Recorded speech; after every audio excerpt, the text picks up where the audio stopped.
And we turn that off, and then we're good to go. We're just waiting for the first round to begin.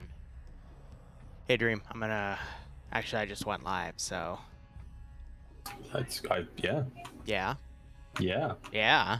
Yeah, I've been live for 8 minutes. Oh, yeah. Alright. Yeah. So I was just informed that Op4 is stacked.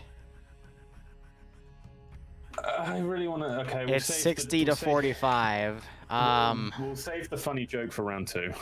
Okay. 60 to 45. My God.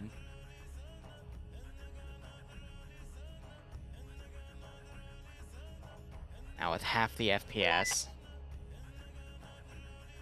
Oh no, I forgot to turn that off.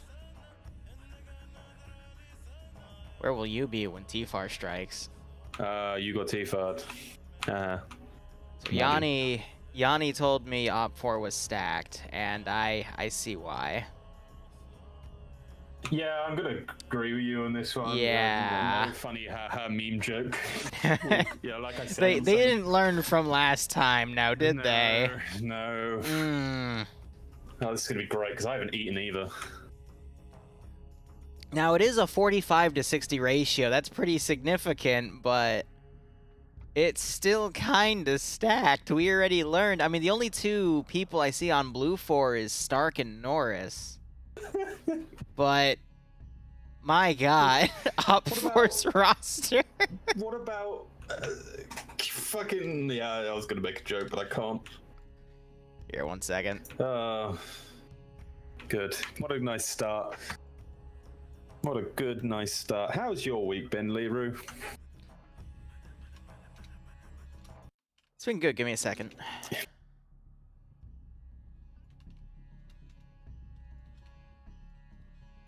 My God. Good talk. Sorry, I'm not sure if you heard. I just said give me a second because I was setting up the prediction for this. Yeah. It was good. Went out, did some errands with Bloodwing. Had lunch. Very fun. Put some stuff away for her, and now she's finishing up the errands while I go to work. Ah, very good. Gonna bring home that bacon even though you're already home. Yeah. All right. Well, I think this is going to be a really interesting round. Because the team is stacked, but the situation is really interesting here. So, anyway, this is round 1, Friday Night Fights, the EU branch. I am co-hosting with, or not co-hosting, we don't host this shit. That's what, Yeah, we don't host this shit. Who hosts EU now that Dingo isn't around? Fred hosts it now, alright. Basically, the FNF staff host the damn thing with Fred as the head honcho. We commentate. We commentate and talk talk we about we laugh at all the funny PvP haha. The funny ha-has, and I keep Liru in check. Oh, I thought those were SOCOM Humvees. No, they're actually MRAPs. All right, well, that's fine. Now, this is round 1. It is going to be a 2-objective destroy, which is probably in the form of ammo caches, southern objectives and ammo cache, and northern objective is also an ammo cache. Okay. It is Blue 4 v Op4, Blue 4 attacking, Op4 defending. Blue 4 has 60 players on their side, Op4 has 45. And let's see, we're going to go over Blue 4 first. So Blue 4 is your basic Marpat Marine Desert camos. They've got the M4 models, they've got 249s, 240 Bravos, M72 Laws. Their mat weapon is the Carl Gustav. Their marksman's going to have the 338 Lapua. And it looks like his suppressed shooters, one is going to go suppressed MP7, and the other is going to go suppressed Mark 18 EBR. Interesting. We got some pilots that also have some MP7s, and the vehicle loadout is really, really interesting. So we have 2 117s, which are, in my opinion, the best vehicle in FNF to have because they have really good mobility. Their duckbill shape actually allows them to tank rounds in the front. However, we haven't seen that with the new damage models just yet. So I don't know how that's going to affect these vehicles in terms of when they take rockets, but in the past, that front little mount, if a rocket hit the vehicle there, it did minimal damage and it was still able to drive around and fire. So it's got a very interesting target profile. The 20mm grenade machine gun is replaced with a 7.62 coax instead for balance. But Blue 4 also has 2 M2 MRAPs and then a smoke mortar, which I'm going to be honest, is a little useless because we don't normally see FNF do a lot of mortar play, but it can be useful here in helping to cross open areas because this sector has a lot for this scenario. But otherwise, going over the roster here, we got Pierce commanding. Wait, Liru. Yes, Stream. Remember, did you say there were no mortars? No, I said there's a smoke mortar, and that FNF usually doesn't mortar? use. Yeah, it's smoke only. Oh, and they also have a AH6 with a single 6.2 pylon, which I don't see. They have. Oh, yeah, what the? Yeah, they got rid of it. Very good. The thing said they had a 7.62 pylon, but it looks like they removed it last second. What fucking madman made this mission? I don't know. There's a lot of asset here. Definitely a lot of asset. Send in goat teams. Aye. No. Well, Fred's a pretty good mortar man. We'll see how things go. Otherwise, completely lost my train of thought. Give me 1 second. Michigan Cubra, thanks for the Twitch Prime sub. Hope you keep enjoying the operations. Hope you get a nice kick out of this scenario. There's no quad bikes. There was an MRZR that we just saw Stark drive across. Oh, he's back up on the hill. He did just message me funny time. Yeah, that's exactly what he's doing here. Oh, he's a fucking staff member. Okay, that was pretty good. Let's be honest, that was pretty good. He got caught in the fucking tree there, alright? That was pretty funny for 4IB. I just messaged him back, staff member in quotations. Stark is a staff member, which is pretty funny. God. Alright, but otherwise, going over the roster, Pierce is commanding. I know Dream loves Pierce. Maz is going to be his 2IC. Stark leading the X-Ray team. And they flipped it. Dryden's going to be with the 338 Lapua. They're trying to kick flip it now, and it's not working.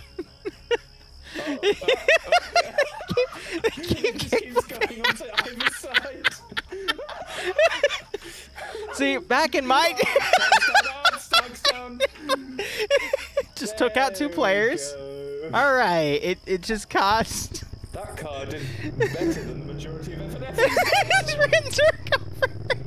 They're still over.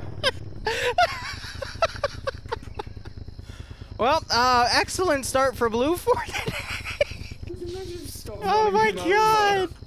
That was great. That was honestly great. In the same vein as me, as a disciplinary admin. So. Yeah, he's definitely disciplining his guys here. Yeah. It's called run them over with the car if they don't comply. All right, looking over the rest of the roster, we've got Alpha being led by Gorski. I'm not even going to try to pronounce that. Alpha's filled with 1RW members. Thank you. Bravo only has Bravo 1 and Bravo 2 led by Phoenix and Blackbeard, respectively. Charlie is led by Despo. These are the guys we always see in OFCRA as well. Charlie 2 has the group as well as some members of 1RCC playing as Auto Rifleman and AT respectively. And then Delta has AA, names like Norris, Shy, Leia. Leia taking a 240 Bravo, interesting. Spiky, Jib, Mountain. And then Gamma 1, Hotel 1, and Bravo HQ all the way down here. So Bravo's going to be led by Oddball. And then flying is G-Legs and Schult. And then gunning for the vehicles, we got Fred and Cool Breeze taking a group. And Navy, Hirundu, and 30K taking the other group. And Geronimo. Oh, they just ran Dryden over up there. That's interesting enough. All right, otherwise, now, this is a 60-man team. Might have had 1 or 2 additions or disconnects, but that's the rough number. Otherwise, let's go ahead and look at OPFOR. OPFOR is very, very interesting. It appears they're going to be Russian-based, 545. Their assets include transport, 2 BTR-80s, and a man-pad chair, also known as a 9K83 whatever.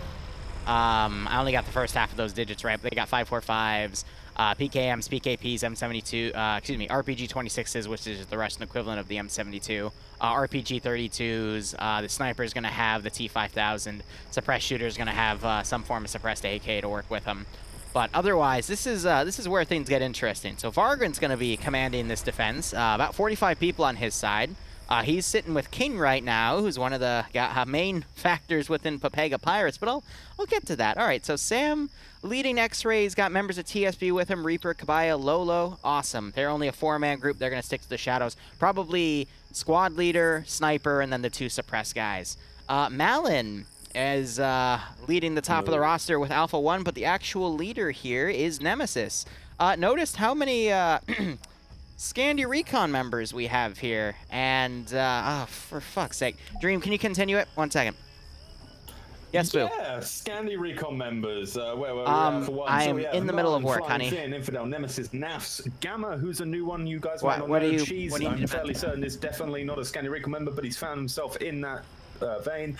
Corsum, not entirely sure who that guy is, but then we obviously have Az, Nim, Yanni making up that very, very powerful squad one to keep an eye on. Bravo 1 taken by McCarthy, Thompson, Raven, and Loke, with Bravo 2 being Montonen, with Omega, Civilian Casualty, P. Rodrigue, Martin, and Ralph taking Bravo 2. Charlie HQ led by Red Ram with Vicarious, Christie, Spartak, Amateur, Zat, ACR, and Prygoda. Delta HQ is obviously the very, very largely feared Papega Pirates, this time lining up with King, Flux, Vince, Armor Jesus, Mikhail, Guy Fieri, and Andre. I think it's quite... Oh, no. Sorry, but damn. It is a bit of a smaller one today for Papega Pirates, but, you know, they are still powerful. They still have the heavy hitters. Delta 2, of course, we have Not Bay and Julie running together. They are in love. They love each other so much. And Novix and Roster clinging on as 3rd and 4th wheels, respectively. Novix, a member of Papega Pirates. Rooster, I think, is also Papega. Okay. Arcor is manning the thingy Liru said the numbers one for. One of the BTRs? No, or is it the 9K38? 9K38.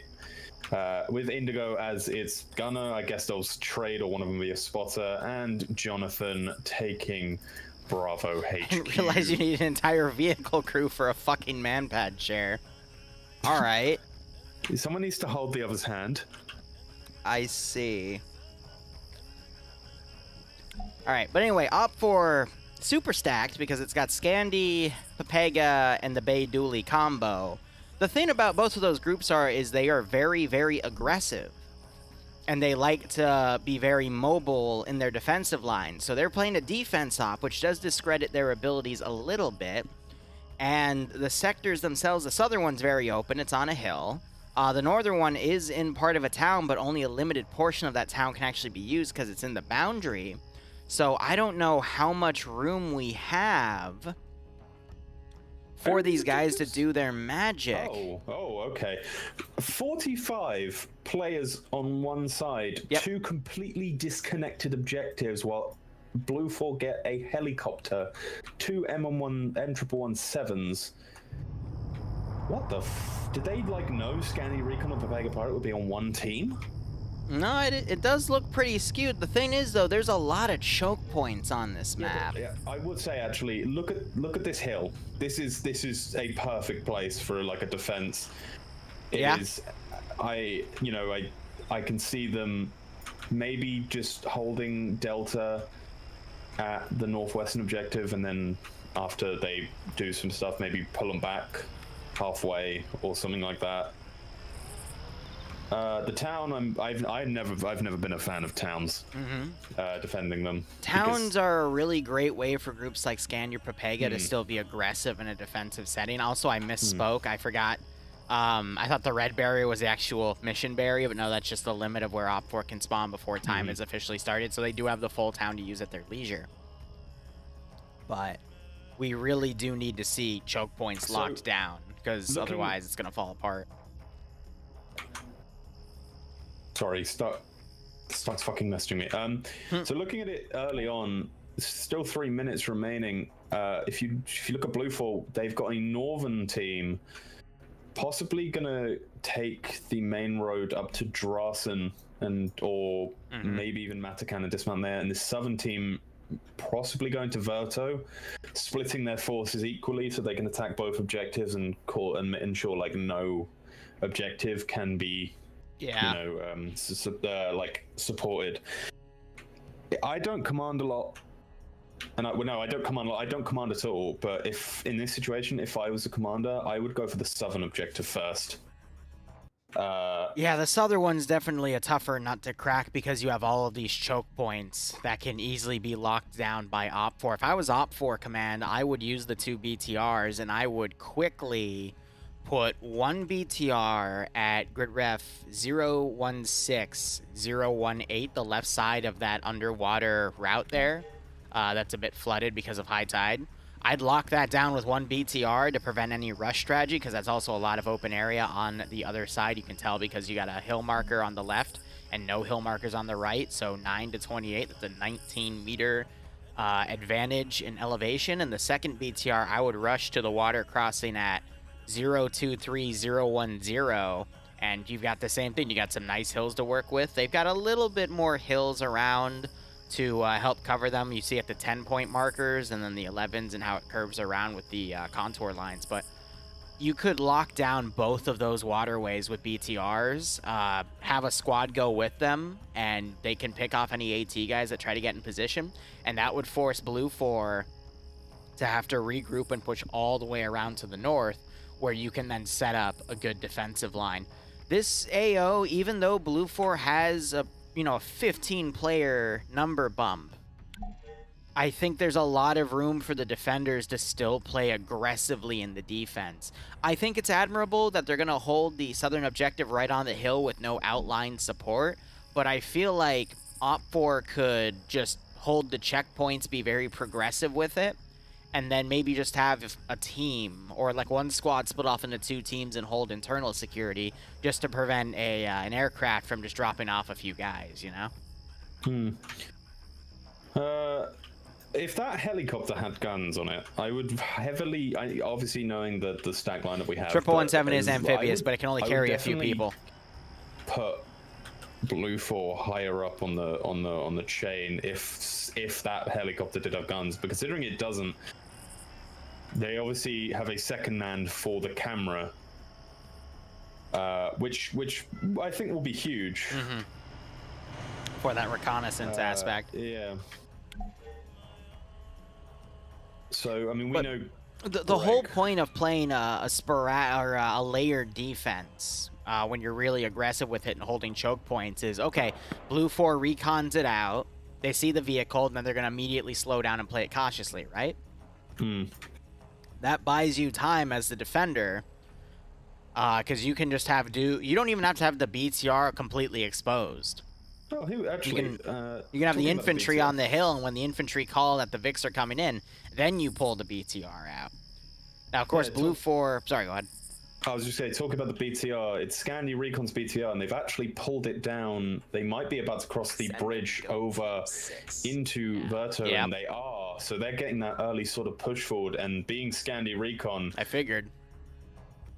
Crispy Coke, thanks for Twitch Prime some sub. consequences, especially joining the operation. Hope you get a nice kick out of this scenario. Moving team. Actually, look, as I predicted, both BTRs going to those choke points.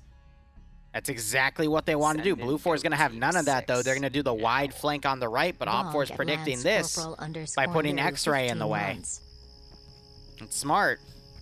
Thank you, Larry, for bonking me for 15 months. Hope you keep enjoying the operations as well, and I hope you get a nice kick out of this scenario. Greg and his helicopter crew are just focusing on staying back right now, waiting for the first bits of for what reason, I actually don't know yet. Well, I would just say it's waiting for early contact so then you can come pull in. Also, they're probably going to see if they can get an early warning sign of that the AA Vic, but they've put it in a really weird place. Interesting. So Blue 4 is now crossing south. They're going to use this open territory here to come around. That's still going to put them in the kill zone of that BTR-80 that they've set up. But it's a very narrow zone that BTR is going to have to pull out to see it. But that's only if any of Op4 look left. But X-Ray might be in position to see it. The helicopter does have rounds. And they are. I was looking in the staff chat, and apparently it does have rounds. It has ammo, but the pylons are just invisible? Yep. Weird. I mean, that make that camera 10 times more powerful. If whoever's using Yeah, it. if they're tied to the camera itself. Well, no, but you know, Charlton and Greg can get on the same wavelength, but. So who have we got on the BTR? We got Nimia and Nafs, which is kind of a surprising pair-up. Blue 4 dismounting X-Ray. They might dismount the remaining forces. Op 4 X-Ray is going to immediately pull back. What we need to see now is Charlie 1 move north to Hill 38 and get ready to harass Blue 4 as they come over this hill. Oh, they're going to be cutting it really close here with Lolo. Yeah, Lolo's staying back. I don't know why. If I was Lolo He's the sniper. If I was Lolo here, I wouldn't even bother running now. I'd sit in a bush and hide and wait until they surpass me. Ooh, BTR now firing at Gulf 1. Gulf 1 trying to get behind, trying to just rush over. Now we need to see Scandia Recon potentially mount up and reposition. Lolo's decided to not get in the Vic, and Reapers is going with him. Cal firing up to the BTR. Oh dear. And there's our first KIA, ACR, and Amateur, both either killed or knocked unconscious respectively. So Red 4 X-Ray got spotted by a huge group, but Lolo has run out at the worst time. He's going to be spotted by Gaza. Oh my god. What is Op 4 doing? They're not even looking. What's Gazag? Literally, they just ran right in front of Gazag here. Did Gazag not notice? Gazag didn't see him, because I was looking over it. Was he tunnel visioned in his scope or something? He was looking over the vehicle. I think Bracket just spotted them. Surely. You would think. Oh, then, yeah, now Lolo and Reapers have spotted them.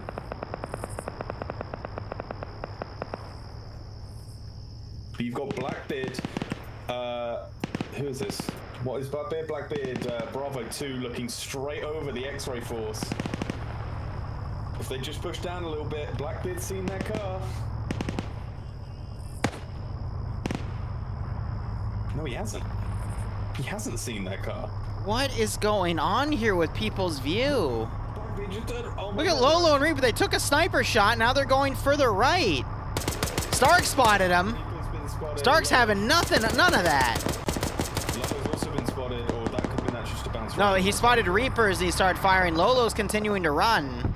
X-Ray managed to get out of there. Lolo's doing the right thing here, deciding to push north, back into their main enemy line. Reaper just went down. Stark's now running up. Lolo needs to find some cover on his rear, though, because he's about to be spotted and run down. But Blue Forever... Yep.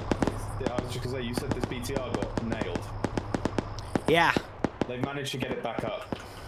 Yeah, they had, they pulled one body out. Not sure if they were able to get the other guy back up. So Lolo's managed to find a bit of bush cover, just letting things calm down a bit. I think Stark spotted him. No, I don't think he did. I think he's looking out for the rest of them. Scandia Recon looks like they've actually pushed back to the south. They're going to hold that line. Where's this? Okay, so Stark's now running up. He's going to double tap Reaper. they've got the smoke mortars set up. And there's Skipper doing a teabag. Oh! Arma 3 teabagging. Who would have thought? Oh, God. 4IB are searching for any more remnants of X-Ray, but Yeah. they might see the fact that they have Bravo just across from them, that there might not be any else here. And that is what Lolo wants. Lolo wants no one to continue searching for him.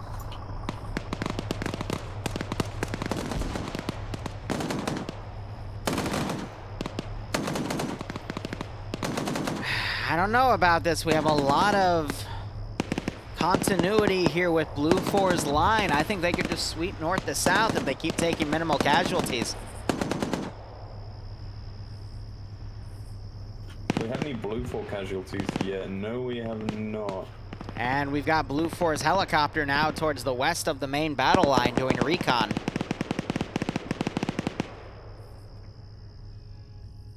Oh yeah, anyone can join either branch. Whoever's in the camera, what they're looking at. If oh, you can. If you look at Cholt in first-person mode, you can see what he's seeing.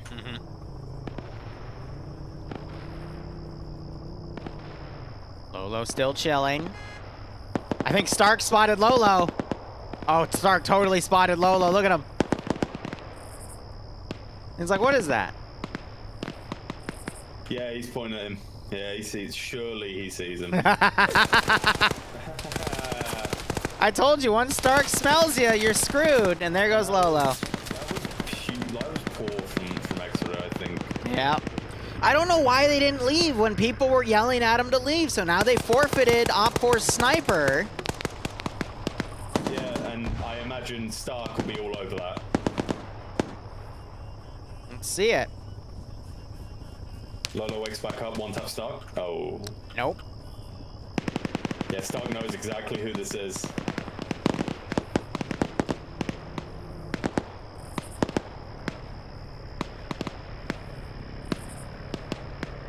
So he's running around making sure that they're all down. Oh, one of the X-Ray guys, Sam, got shot out as he crossed out into the open. Ouch. Civilians not even trying to save his life.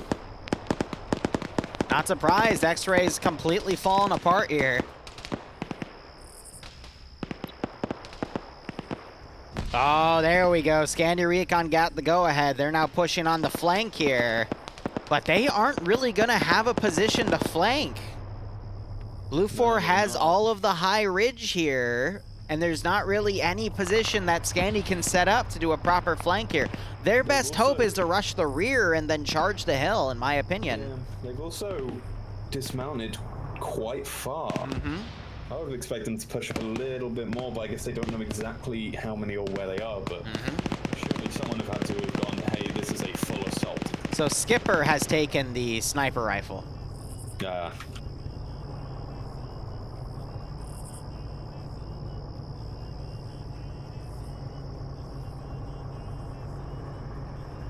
My best bet would be let Scandi mount up, let Blue 4 pull off this hill, and then get on the hill as they're the next line over, and then they can start harassing the rear. But I think right now we're just going to see Blue 4 overwhelm this area as they slowly push the northern objective. The southern objective is going to be a bit of a tougher nut to crack, but we need to see what Scandi is capable of doing here. If they can pincemeal off a squad of Blue 4, take them out with minimal casualties, I think we'll be good. But now you're hearing that BTR firing. It's firing way over. Actually, I think they're trying to hit 30k. 30k's looking over, trying to see if you can spot him, and he... no.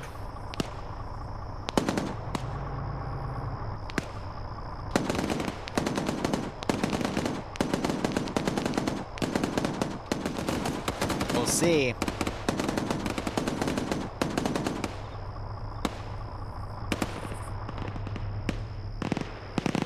In terms of penetration, the 117s have a bigger advantage than the BTRs. To be fair, I can't imagine Scandi Recon really... I'm surprised Scandi Recon are happy with Nelson and shooting there. They're just able to snipe out the gunner from the MRAP and actually cause it to change damage models, but the 117's now firing back. Yeah, but 117's hitting way over. No, I think Nas is onto them. Yep, he's lined up the shot. Smokes it. They're firing their coax at them. They're not firing their The 50, yeah, they need to do the 50 cal. Oh, and there it is. That's Nim dead.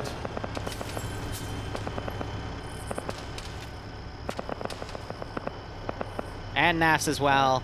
Malin just got knocked unconscious somehow. The water got him. Where is Nafs? I can't see him. He was the gunner for the BTR, I believe. Oh, is he dead? He's unconscious. No, he's dead. Now that 117 is going to start picking people off as they're crossing. Firing at Infidel. 117.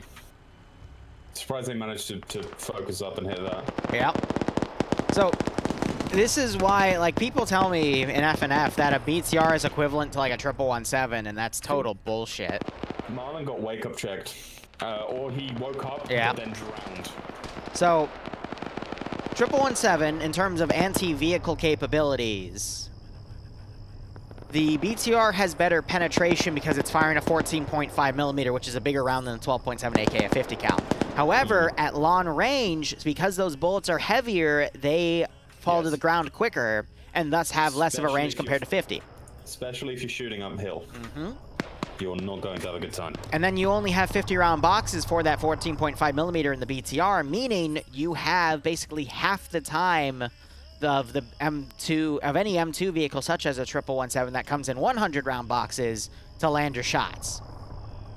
And that always makes the difference because a lot of those rounds are going to be spent ranging the weapon anyway. The Blue 4 have actually done really well here. Yeah. They've crushed this sort of opening.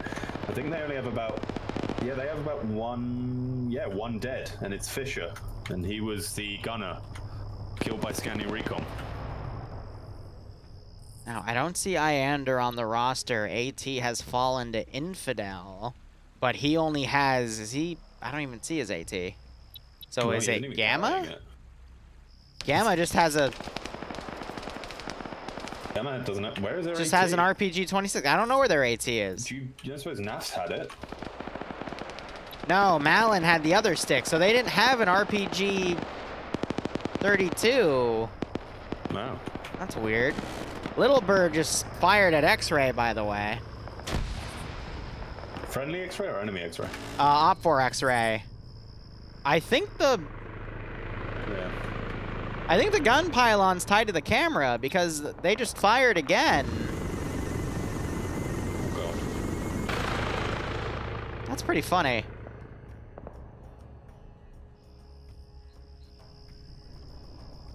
Ay, ay, ay. Scania Recon have been, they can't get their head up for a second. This M777's been stuck here and has just turned around and gone, yeah, if you stuck me here, I'm gonna stick you there. Yeah, no, I don't agree with what Scandi did there. They tried to engage too much. It bit them in the ass. They're trying to throw smoke grenades. They're gonna try to advance with the 777 pinning. This is gonna result in some heavy casualties. Probably, unless the sights are damaged, I would probably get someone back in that BTR. That's your best tool right now. Yeah. But they're gonna have to cross the river to do that, and I don't think that's a possibility now because they've all been focused on crossing here. They're just gonna play red light, green light. There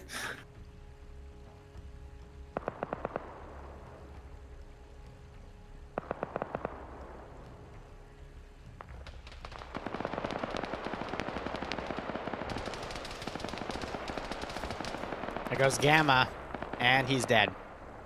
Rip. So, the nullification is Scandi. The fact that Blue 4 has a really strong battle line here, they're just going to be piecemealing Op4 and so eventually get in. Flux is dead. Yep, Flux probably got picked off as they were pulling back.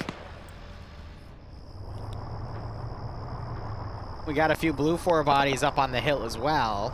Yeah, what else? TCK, Asus. Fish has been dead for a while. I think Op4's best chance now is just pull everything to that southern hill. Yeah. And hope for the best. They need to really just reform their force, deploy them evenly on one objective, because otherwise they're going to keep getting piecemealed, and that's going to make that southern defense that much harder for those that are still alive. I definitely think this helicopter's been doing a lot of recon. I don't think they've been able to settle Redfall for long. But they have to keep their distance because an AH-6 doesn't have any countermeasures if they get a lock-on from, you know what. Infidel poked his head over. He just got taken out. Azariah taking multiple shots. Now he's trying to roll down. Blindfin trying to cover him with the smoke.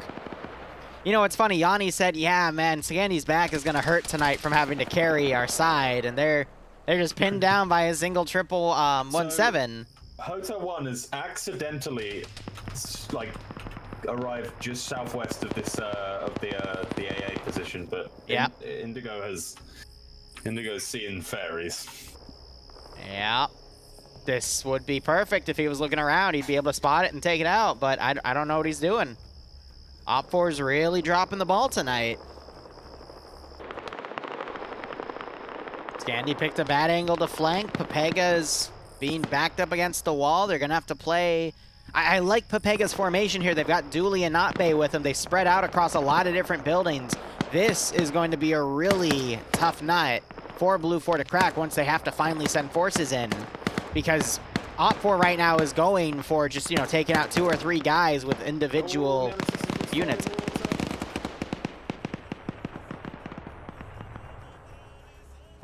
Yeah. I think he's just made it out of their line of sight, though. Getting in some defilade cover, but... That's shooting at it. I don't know. Trying to maybe get its attention. Oh, I've just realized.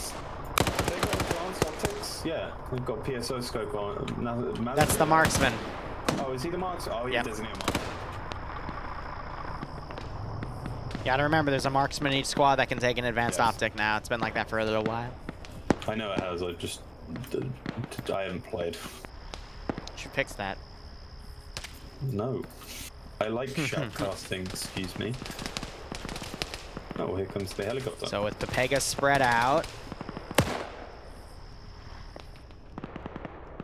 They're doing their best to hold that. Helicopters flying overhead. I think it's just doing recon on Op 4's line here. The mortar team is still vibing. I haven't really seen them do anything. I think they're being held in reserve till the second objective. Scandi has been brought down to about 60% strength at this time.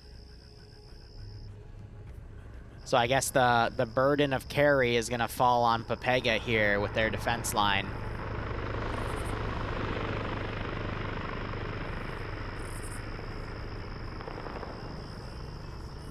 Nemesis is solo. Oh, they've actually managed to fix the 1117. Why? It's a bit weird that they're moving, though.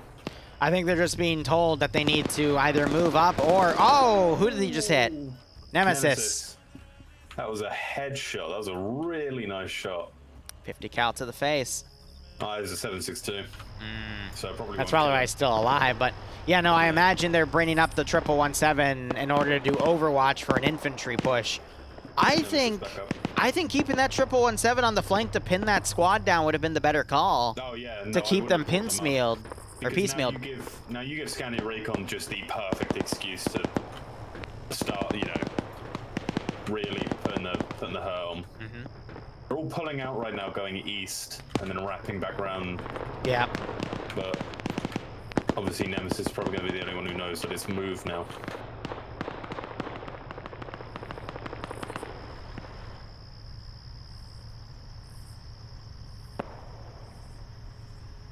What Scandi want here is Pepega Pirates to hold Blue 4 for as long as they can. Time check wise, it's only been 20 out of the 50-minute round. So another 30 minutes to go. It's gonna be a tough one. It's gonna be a long one.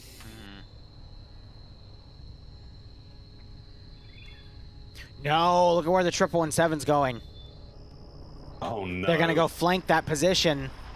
I think it's gonna end badly for him. Who? Scandi or the 1117? The 1117. I don't think so. Where's Mr. A? Who has the AT now? You got Finn running back for the Vic. So Cheese is the one with the AT. Yanni also has some AT. So the two AT havers are the ones that are going to take on the thingy first. Yeah, I still think they should have kept in that spot because it had perfect overwatch over that entire AO. I thought they just got... Maybe they think that some were getting by, and they just got antsy about it, but... Tough call. Hear them firing out again. Trying to range up a shot on Nemesis. They got 2 hits. Oh, is that man still alive? Nem stuck on a tree.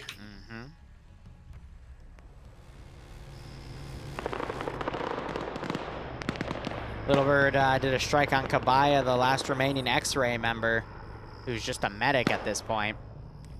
Blue 4 being cautious to move in. One of the gunners for the other MRAP is unconscious. No, they have an unconscious guy loaded in the back. Oof.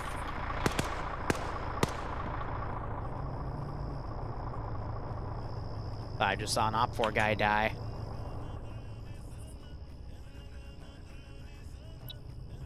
Might have been Shao.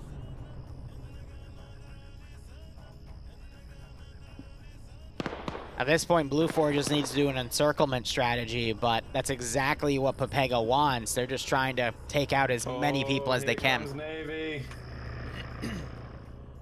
Is he charging the position? Seems like it. They've seen the BTR. Do they see the people around the BTR? Yeah. Yanni's got to jump in the gun real quick. He's already in the Vic. Yeah, but he's in the driver's seat. Oh, Corsum getting hit real hard right now. I just heard a distant explosion. Who's Jay Martin? I do not know. I'm interested to know now, though.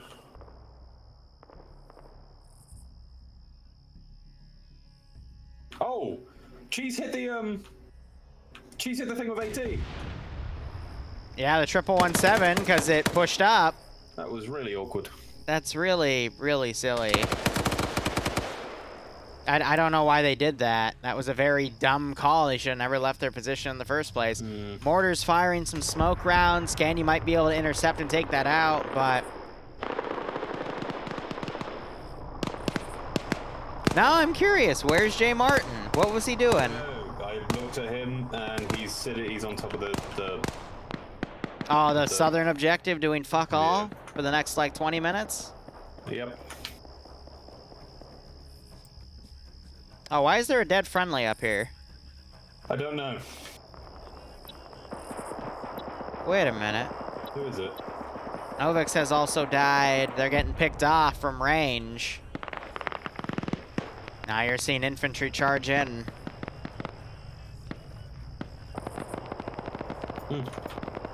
Someone who died there left.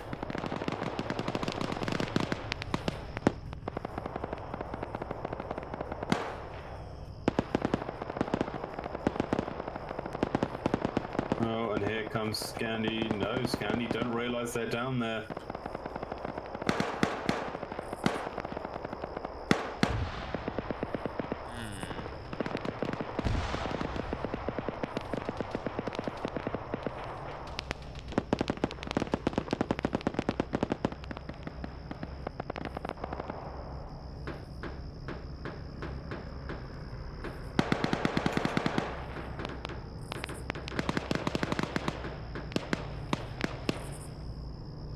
Ooh. I think Debso just got a really nice pick off there.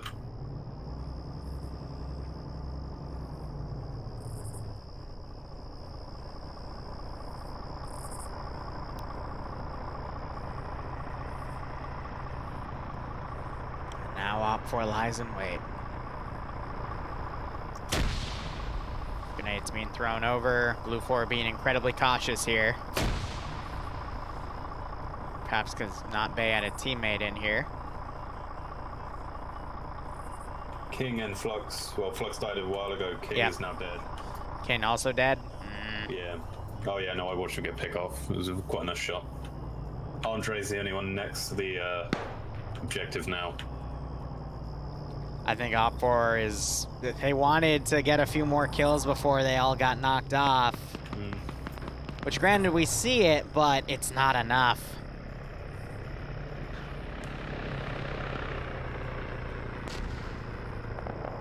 I don't know where. I just heard a Moz land. It was on the BTR. Ooh, it was a miss, though.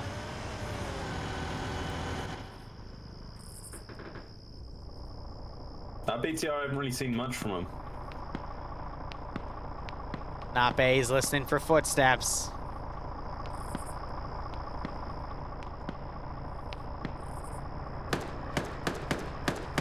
Vex running in here by himself. Not Bay slaps him down. I think he did get hit, though. Staffenberg. No, I don't see any blood. Not Bay comes right out to Staffenberg, but the enhanced movement doesn't work. Amazing. Staffenberg's calling his squad back to this building now. Not Bay gets him. Not Bay doesn't care if he's bleeding. One of them already I taken think up. Dooley was taken out, yep. Or was it Michael getting those shots? Despo flanks him. But he gets wall knocked, might wake back up. Michael taking fire.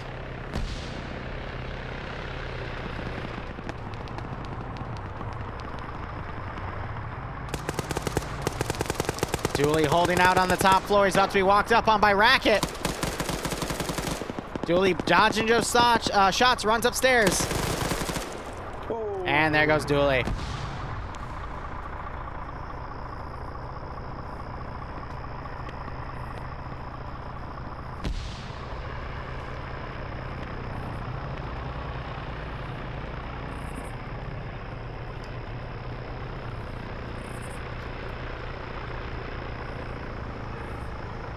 Scandi, meanwhile, capturing some vehicles that were left on the north. They didn't notice the enemy mortar position, though. But they have a BTR driving up. Its guns pointed right. They might notice it. Bay has not woken back up yet. Them getting that BTR back up is huge. Karma Jesus trying to put a shot on Despo, unable to land the hit.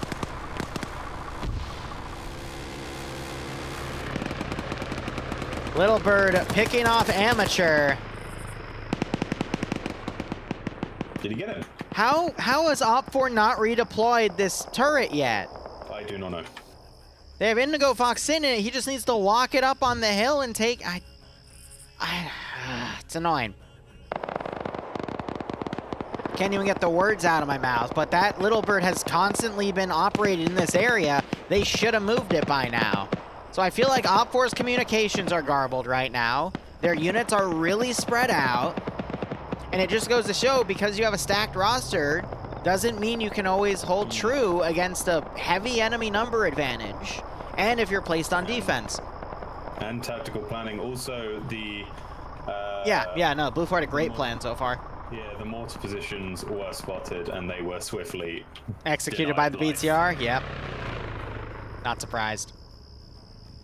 It's because they moved the 117. It assaulted from a different angle, and that was the flank security that the mortar was relying on. So of course that fell apart. Yeah. So both sides making some mistakes tonight, but Nemesis and Infidel catch out this lone squad on top of a hill. Yep. Managed to... 2 kills. Leia's knocked out. Nisako crawls right into Jib Styles' gun. I think Jib just fucking executed him. Oh, for God's sakes. Why would you crawl into his gun? What? I've never seen that before in PvP. What the actual fuck was that? He wanted to be done, man.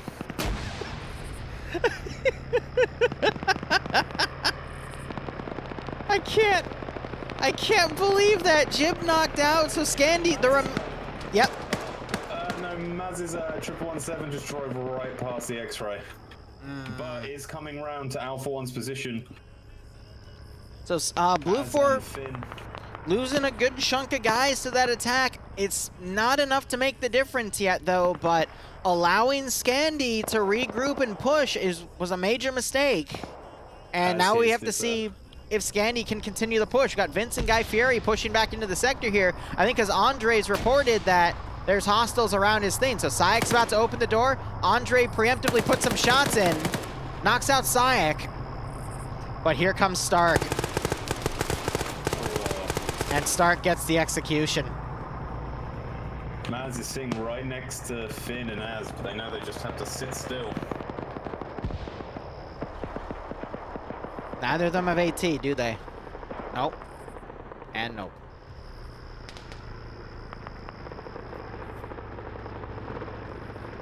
I don't want to say the favor has shifted, Hi, but Nem. Blue 4 have made some very choice movements. I like that Blue 4 is already preemptively throwing a squad down south to begin the attack, though. We just have to hope they didn't divide themselves off too early on to now get piecemealed themselves, because they already lost a squad to a handful of dudes. And they could still very well lose more forces as those guys fold back in. Op4 still might be able to bounce that back, because Blue 4 made some really bad tactical decisions, starting with that 117's redeployment. That might be the nail in the first domino in the chain here. Guy Fieri and Vince were attempting to stop the... yeah, but they're getting suppressed by the MRAP now. Yeah. He's trying to move up with his 50 cal and annihilate it.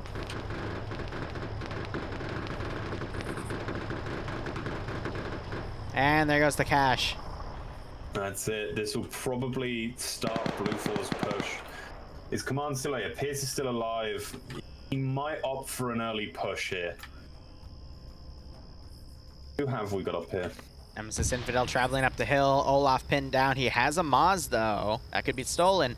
Jib still bandaging. Nem leading the charge here. Spots the pile of bodies. Doesn't give it a second glance. Nemesis there goes Olaf. But Jib is immediately going to hear that. Jib turns around. Spots Nem. Puts some shots blindly. That was a very bad call. I think he's a bit panicking right now. Oh, he's on a single shot. Infidel just slaps him back home.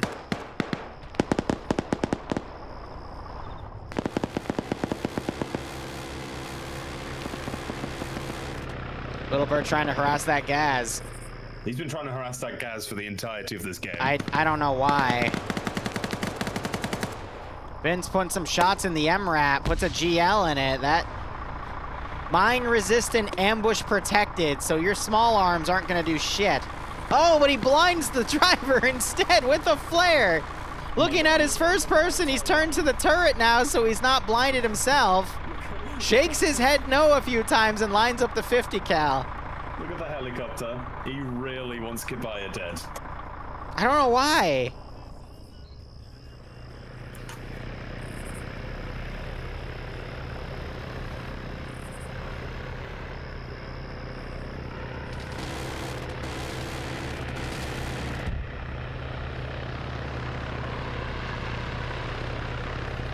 Welcome to Friday Night Fights, where the assets are totally used effectively in every scenario possible.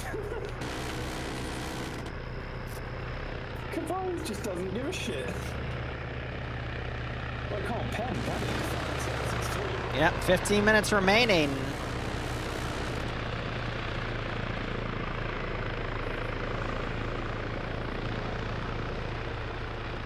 Yeah, here go Bravo 1. They're doing a sneaky... Yep, they're starting to push up that hill. We have, I think, a few infantry have mounted up. No. So Blue 4's number advantage has kind of lost a bit here. Op 4 might actually be slightly ahead of Blue 4 at this rate. Stark is making a direct attack. X-Ray's beelining. Maz round goes up into the objective building itself. They can't. No, they can't. It's on a block side. Now you gotta remember, X-Ray had both sniper rifles of the game. They still have both snipers. Dryden and Skipper. Both have their handguns out. If they set their snipers up right here, they could do a lot of damage.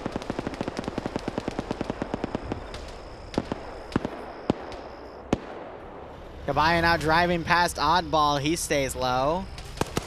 Oh, Captain Morgan's turned around trying to put shots on Kibaya. He turns around.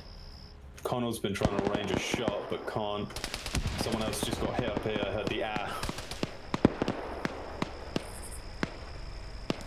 4IB pulling back to their Vic, 1 second. Why did my mouse sensitivity just change? After all that, Kibaya was seemingly taken down by Oddball or one of the guys over here. Yeah, I heard the Maz round go in. That was whoever Bravo's poor Kibaya. mat weapon was. Kibaya never got a break. Oh, well. So X-Ray dismounted Skipper and Dryden, who have now... No, they're going to charge. And Stark is now, in the chaos, is now just subtly driving up a vehicle. 2 snipers are going to charge this position. I'm a little worried about that. Do any of them have AT? None of them have AT. If they had AT, it would be a whole different story. Maz is still suppressing that side. Still got some forces in the back harassing remains of Scandi Recon. I think Turk's a medic. No, none of them have any. Stark has entered the building. Yeah, there goes Vargren. Stark has entered the building. Arcor has not realized Stark has entered the building. And Stark gets a double kill for clearing out the building. None of them realize. Jonathan's running back. Jonathan realizes. They're trying to find it. And they're magged up in the cache now. Here comes Jonathan. Stark's watching the stairs to make sure.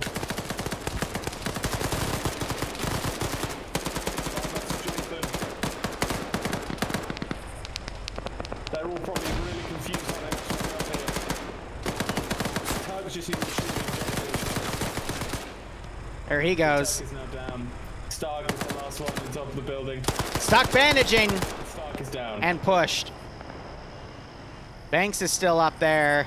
I thought X-Ray had a few other guys with him. What happened to him? Finally moved the thingy. And here he goes. Donk. You didn't lock on? He lost the lock. Banks is down. 11 minutes remaining. Blue 4 still has a high number advantage. There it is.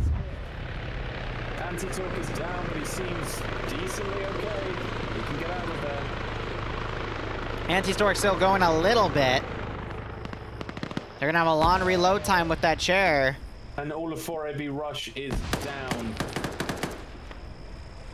If they had AT, I don't know why they pushed that without AT. I know they went up there to get some kills. They were the recon team. They were doing some recon right there. Yeah. Close range recon. Decided to come back round over. He's dipping. Indigo's just getting it prepped though. Has to get it reloaded, but if that little bird can get close enough, he can bypass its lock-on range. All right, Sayak was just taken out. We see Op4 mounting up in the enemy MRAP.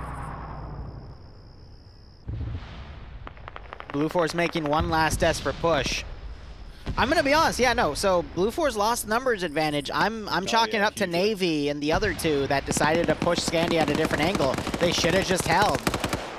This one has not gone down to the big names. This one has gone down to yeah.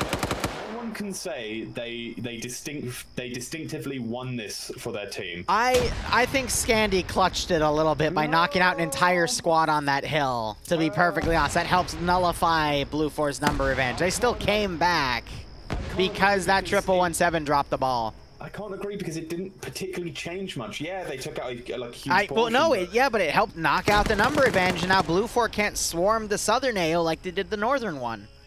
Well, they did. It was just that the push they did was so disjointed and so disconnected that they couldn't get the numbers to do a full push.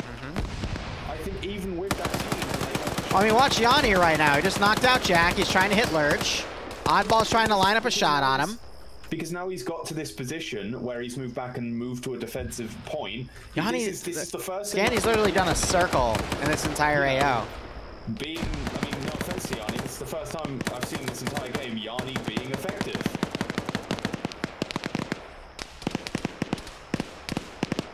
I don't know. We'll agree to disagree. I think because they allowed Scandi that ability to maneuver, that's what's kind of costing them here. Because now you got Nemesis and Azariah getting behind the 1117. Maz is now dismounting.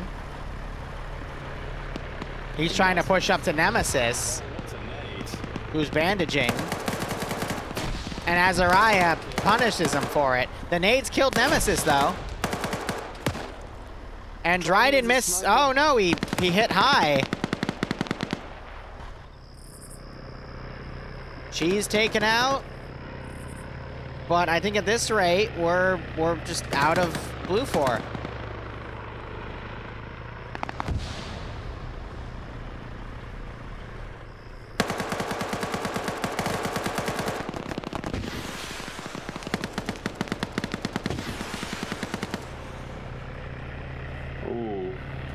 He didn't get the lock again.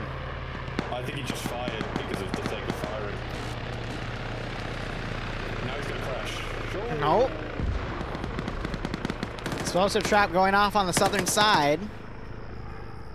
And here comes Pierce just pushing it up, but if anyone's got any sort of AT here, even just a stick, yeah, McCarthy's got his walls. There goes Indigo.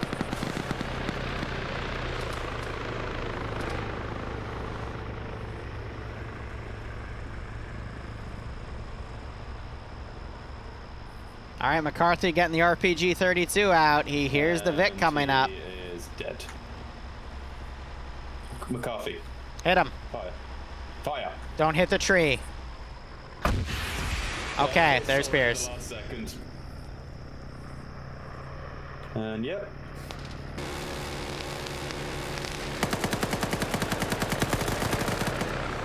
Spray ran in light around Roderick there. One hit. Flame out in the 117. Inky pushing up with a 240 Bravo. Cheese's body next to him.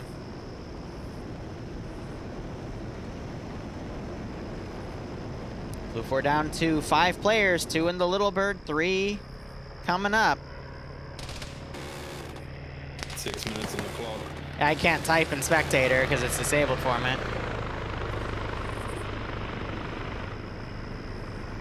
So can that Little Bird now take out enough op for to get the remaining Blue 4 guys on the objective? I don't think it's gonna happen.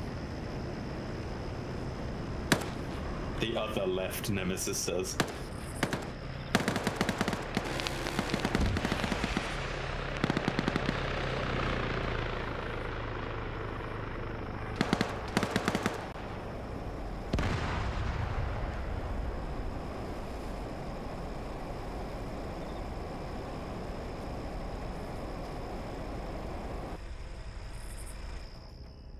So Blue 4 had 3 forces by the time that cache was down. Bravo that ran over here, 1 force in here, 1 force on that hill. The hill force was taken out by Scandi. And then Scandi pushed up and swept the remaining force in here with the remains of Pepega. Oh! What a shot by McCarthy. Nice. Imagine if that helicopter crashed into that building and it clips through and the damage clips through and takes out the fucking cache. That would be funny.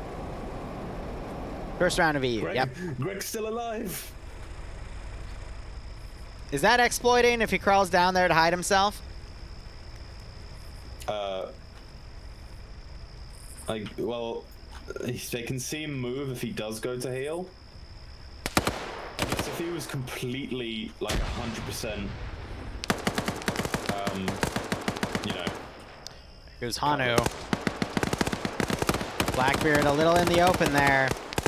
Got some blind suppression by Inky going on that 3rd story. Here comes out. Hanu double tap. Blackbeard anticipating Azariah's flank. Unable to land the shot. Oh, both forced to reload. Why is Blackbeard took a little too long to make that decision. Azariah beat him to the punch. 2 members remaining. 4 minutes left on the clock. MP7 takes out Thompson by G-Leg. Another kill by G-Legs. Inky doesn't notice Red Ram.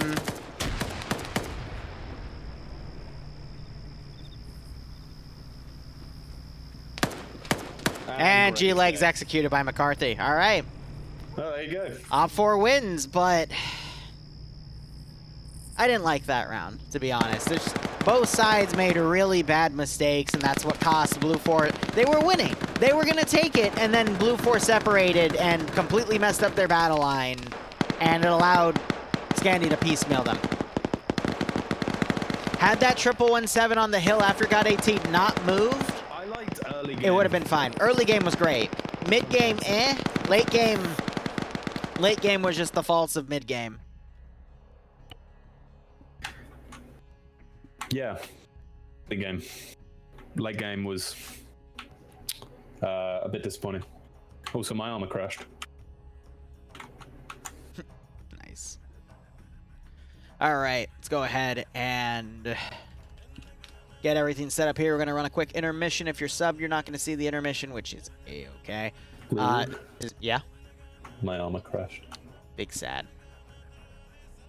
Big F. All right, let's go ahead, update the multi, because I think a few more people sent me stuff. Nope, it's just them asking for the multi. Cool. All right, let's go ahead. The map is now going to be Colombia. I'm going to switch up the music. Let's do Walk in the Park. I think that'll be a fitting one. I just have to get it written into the command, hit the save button, go ahead and unmute. Awesome. All right, then we'll go to mission.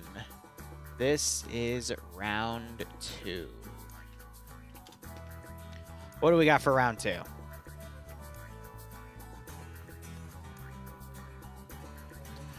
Round 2 is 3 ad sector. Op 4 only gets a 5% numbers advantage when attacking. Don, the Op 4 1. Defenders 1. Op 4. Alright, so Op 4 is attacking 3 blue 4 sectors. Op 4 gets 2 BTR-80s, 2 Gaz PKMs. Wow, that's a lot. I don't know what to get to eat, or if I should wait and then cook something after FNF. I'm gonna have some French onion soup I made 2 days ago for dinner. It's gonna be great.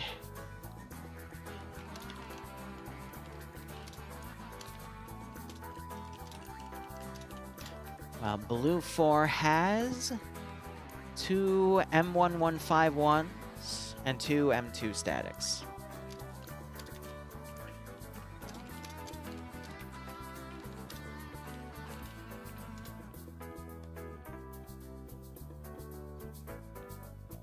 That is heavy on the assets, good God.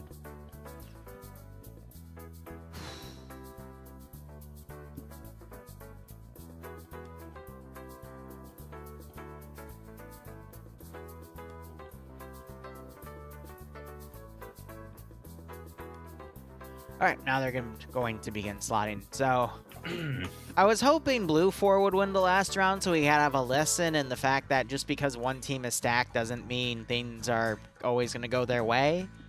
And then Blue 4 fumbled the attack, and Op 4 took advantage because they had superior players, and it still happened, so, it oh well. was severely fumbled on both sides. I think there was some really good planning and some really bad planning. Scandy should have never made that attack.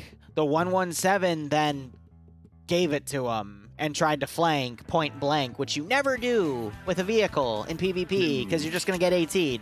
So that was dumb, but what Blue 4 did on top of that was even dumber, which left the mortar unprotected. That got wiped, which left their rear unprotected, so an entire squad got wiped, which then caused the assault on this initial objective after it was taken out to become unsupported by the hill, so that got wiped, which caused the final remaining group that pushed up to the objective to not be supported, which got wiped. So it's like, God damn it. Like I said, you had it, and then you fumbled it. I don't think one particular group or person can say that they won this for someone. I disagree, because Scandy literally went behind the remaining Blue 4 forces. Because Blue 4 let them. Mistakes. The 1117 let them, and Op 4 Scandy capitalized on it.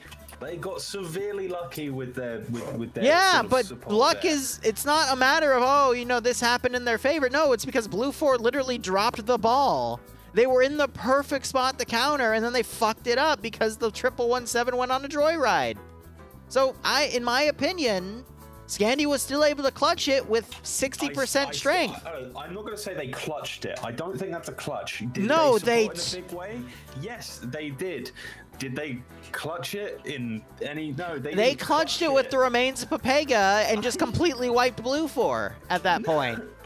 I don't know. Like you said, if that 1117 stayed there and just pinned Scandy down, I think Blue 4 would have steamrolled the rest, because it was already a steamroll. They knocked out Bay pretty easily. He got a good 3 or 4 kills, but then he got taken out. Dooley got executed on the rear.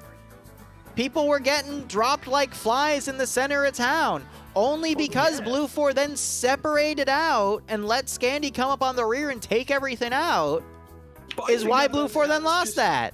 That's why Blue 4 lost that. Blue 4 didn't lose because of a clutch from Scandy Recon. Blue 4 lost because of some choice decisions. Which caused Scandy, which allowed Scandy to do the clutch. We have 2020 hindsight. We don't know what they were thinking. What do you mean hindsight? It doesn't matter what they thought. We know what happened because we just watched it happen. We know what happened, but we also know what else could have happened. We know where people were. They didn't know. They didn't know how close this, how big this Scandy Recon squad was. They didn't know how far they were. They didn't know if someone snuck around, if they had long range AT. They knew there was a squad down there though because they were picking off dudes on top of the BTR and they picked off a few, so they could assume there was at least one squad down there. So if you make that assumption, you know to hold the line. They were still shooting at people before they moved.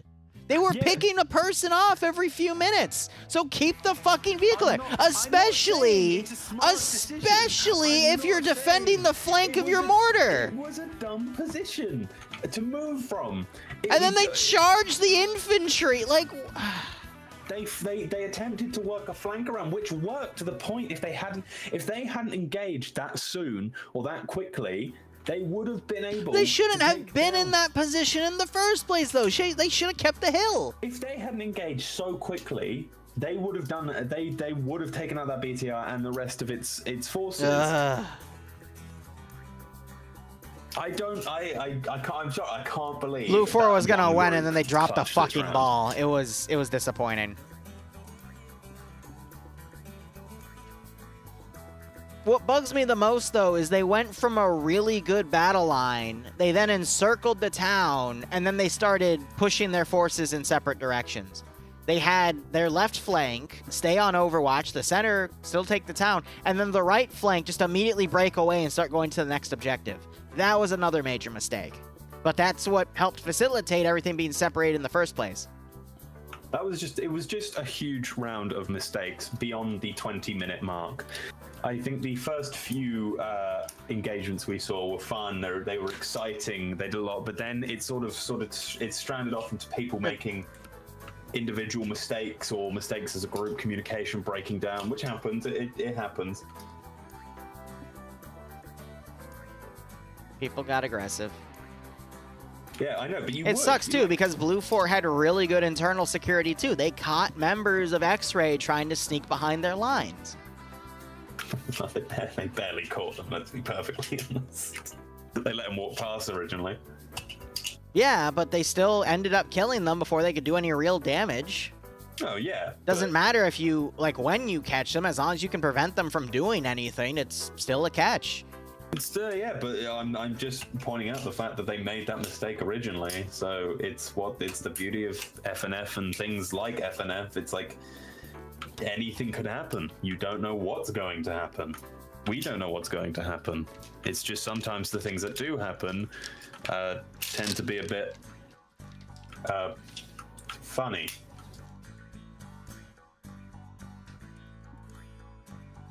Anyway. We should stop bickering and move on to our next mission. There you go, that's what they're called.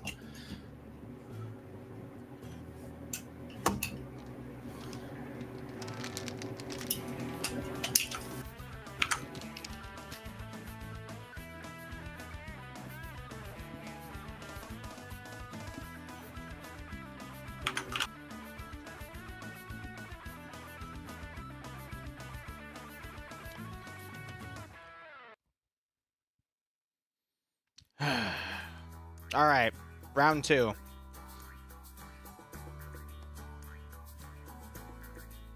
Map is Columbia, round 2.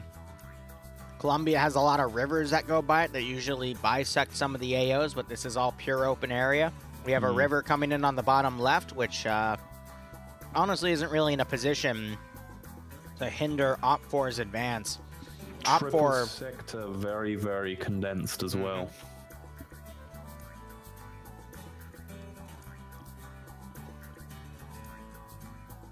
This is a bad AO. And let me explain. This is just textbook. Op4 can split off into 2 forces, and I'll show you before I even break anything down on either side. So Blue 4, they have this nice line here of 3 sectors. The issue is there is a tree line to their immediate north, and that tree line has overwatch of every sector from the tree line. Now, looking at Sector 2 has a nice fenced-in area, but it's all open area around, meaning the only security that can be done is within the fenced area. Otherwise, it can be harassed from the tree line. So Op4 just needs to put a force on that northern tree line to cover it. Same with Sector 3. Sector 3 is a little further back, but the entire area around it can still be covered by the tree line. You got some blind spots a little further south on Sector 3, but this sector can also be harassed by the other neighboring tree line. I'll get to why that's important in a second. Sector 1, literally right next to the tree line, and next to that overwatching tree line. All Op4 needs to do, this is what Op4's plan is going to be. I guarantee it. If they do something different, they're dumb. They're going to go immediately from this point. They're going to mobilize within the first 15 minutes. They're going to go all the way to the easternmost side of their territory right here. Then they're going to beeline it. Let's see, what bearing is this going to be? Directly southeast. From that point, and they're going to get to this tree line. From this tree line, you're going to see 2 forces separate. They're going to come down right here. You're probably going to see the separation happen right here. Let me give a grid ref for Dream. The separation is going to be around grid ref 074973. You're going to have half to a third of the force then push west. And the other half to 2/3 of the force push south, slight southeast. And then the crossing point from tree line to tree line is going to be at grid ref 074966. And that half to 2/3 of the force is then going to sweep east to west on this sector. What you're going to see is one squad attack this sector. Another squad potentially goes a little south to then overwatch the next sector as that other force I talked about hugs the northern tree line and commits to overwatch. And then you're just going to see a right-to-left sweep. This group, once this is secured, they're going to collapse in the route that the other squad went, and this force is just going to harass from that northern tree line. They're going to then take that sector, and then push up and take that sector under the northern security. Now, Op4's vehicles. Let's look at what they got. A BRDM, 2 BTRs, and an MIA. Fucking hell. Okay, so initially I was going to retort you on your first point, but after actually just looking over the objective, hearing what you said, now I'm going to just say one thing, being devil's advocate. If they don't do the plan you just said, I don't think they're dumb. I think they're just, you know, they can't see what we can see, and they're also not you. So I don't think dumb is the right word. It's all open area otherwise. What other plan would you do? The only one I could think of is if you attack from the west and try to move through the small tree lines and the clusters of buildings, but that leaves a lot of open area. Maybe you could use your BTRs and BRDMs to overwatch that area from the north, but I don't see you moving an entire platoon off that way. Maybe a pincer maneuver, but this is a really good pincer strategy where the pincers can actually support each other. And we don't see that often with an FNF and AO line up so well for something like this. So if that strategy isn't done, the first one I went over, I think that's a really... Who's commanding Op4? Despo and Sayek. All right, so guys that we see play in OFCRA and FNF, they have a very broad perspective. I will be curious to see what plan they come up with, because they could also use the MI8 potentially and do a southern flank on the tree line too by going all the way around. We could potentially see a dismount at the edge of the trees or even in the river. No, the river's too far out. Okay. So they could potentially find an opening somewhere and dismount guys a little high, like maybe on the rooftop of some of the buildings, but I know for a fact these trees are, these jungles are going to be used. If the jungles are not used by Op4, that is a major mistake. So we'll see what the plan is, but let's actually break down the roster. So 2 BTR-80s, BRDM, Transport Vix, and an MI8 that's unarmed. Did you see any PKTs on it? I don't see any. Yeah, unarmed. Okay. So, Despo and Syak, ground command and 2IC respectively. X-Ray is going to be Vex. And, all right, yeah, if I don't see X-Ray on that northern tree line to overwatch those 3 sectors, I don't know where else you would put them. That is so much good territory to push them around in. Have them accompanied by a squad for security, because I would assume if I was in Op 4 Command's shoes, they would put something on that northern tree line as a buffer. Regardless. Vagrant taking Alpha HQ. I only see Alpha 2 grouped with the machine gunner and a demo specialist. I'm going to look down the roster here. Maybe they're on the bottom. No, it's just 2 dudes in Alpha. Weird. All right, Bravo has the Ps, the Rs, the specialists. I forget what community. I think it's, yep, first RF. If it's not them, then I apologize. We got Papega doing the offense. I'll be curious to see what Papega's capable of. Jungle warfare is one of Papega's specialties, in my opinion, because that gives them so much room to be aggressive, fall back into the trees, and do elaborate wide flanks.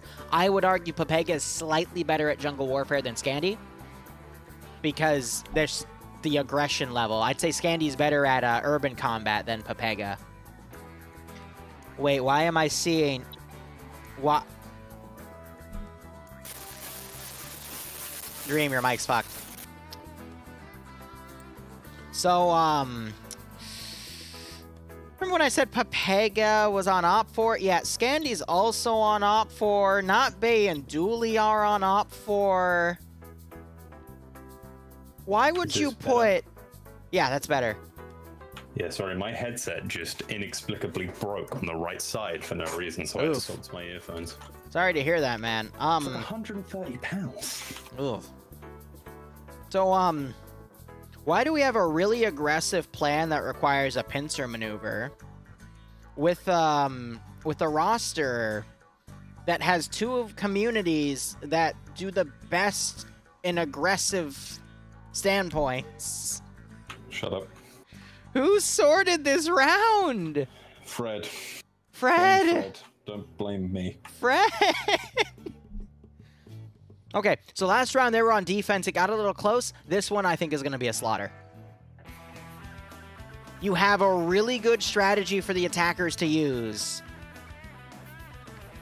And you put 2 of the most aggressive communities with the most aggressive combo team of Dooley and Not Bay. And you... Oh, this is going to be disgusting, Dream. Yep.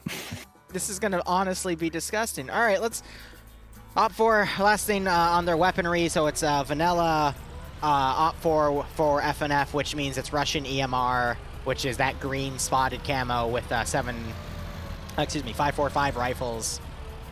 And, oh, I forgot to mention, yeah, opt for also has 2 Gazes with PKMs on the top, and the AGS-30 is unscripted. But yeah, PKMs, PKPs, RPG-32s, RPG-26s, T-5000, suppressed AKs for the marksman team, yada-da.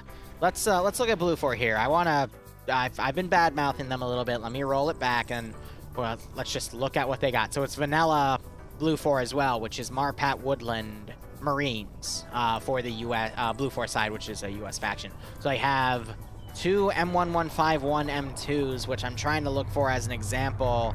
It is up-armored Humvees. All right, and then they got 2 static M2s as well. I think they could make a really good kill zone in Sector 2 locally, because these walls you cannot vault over.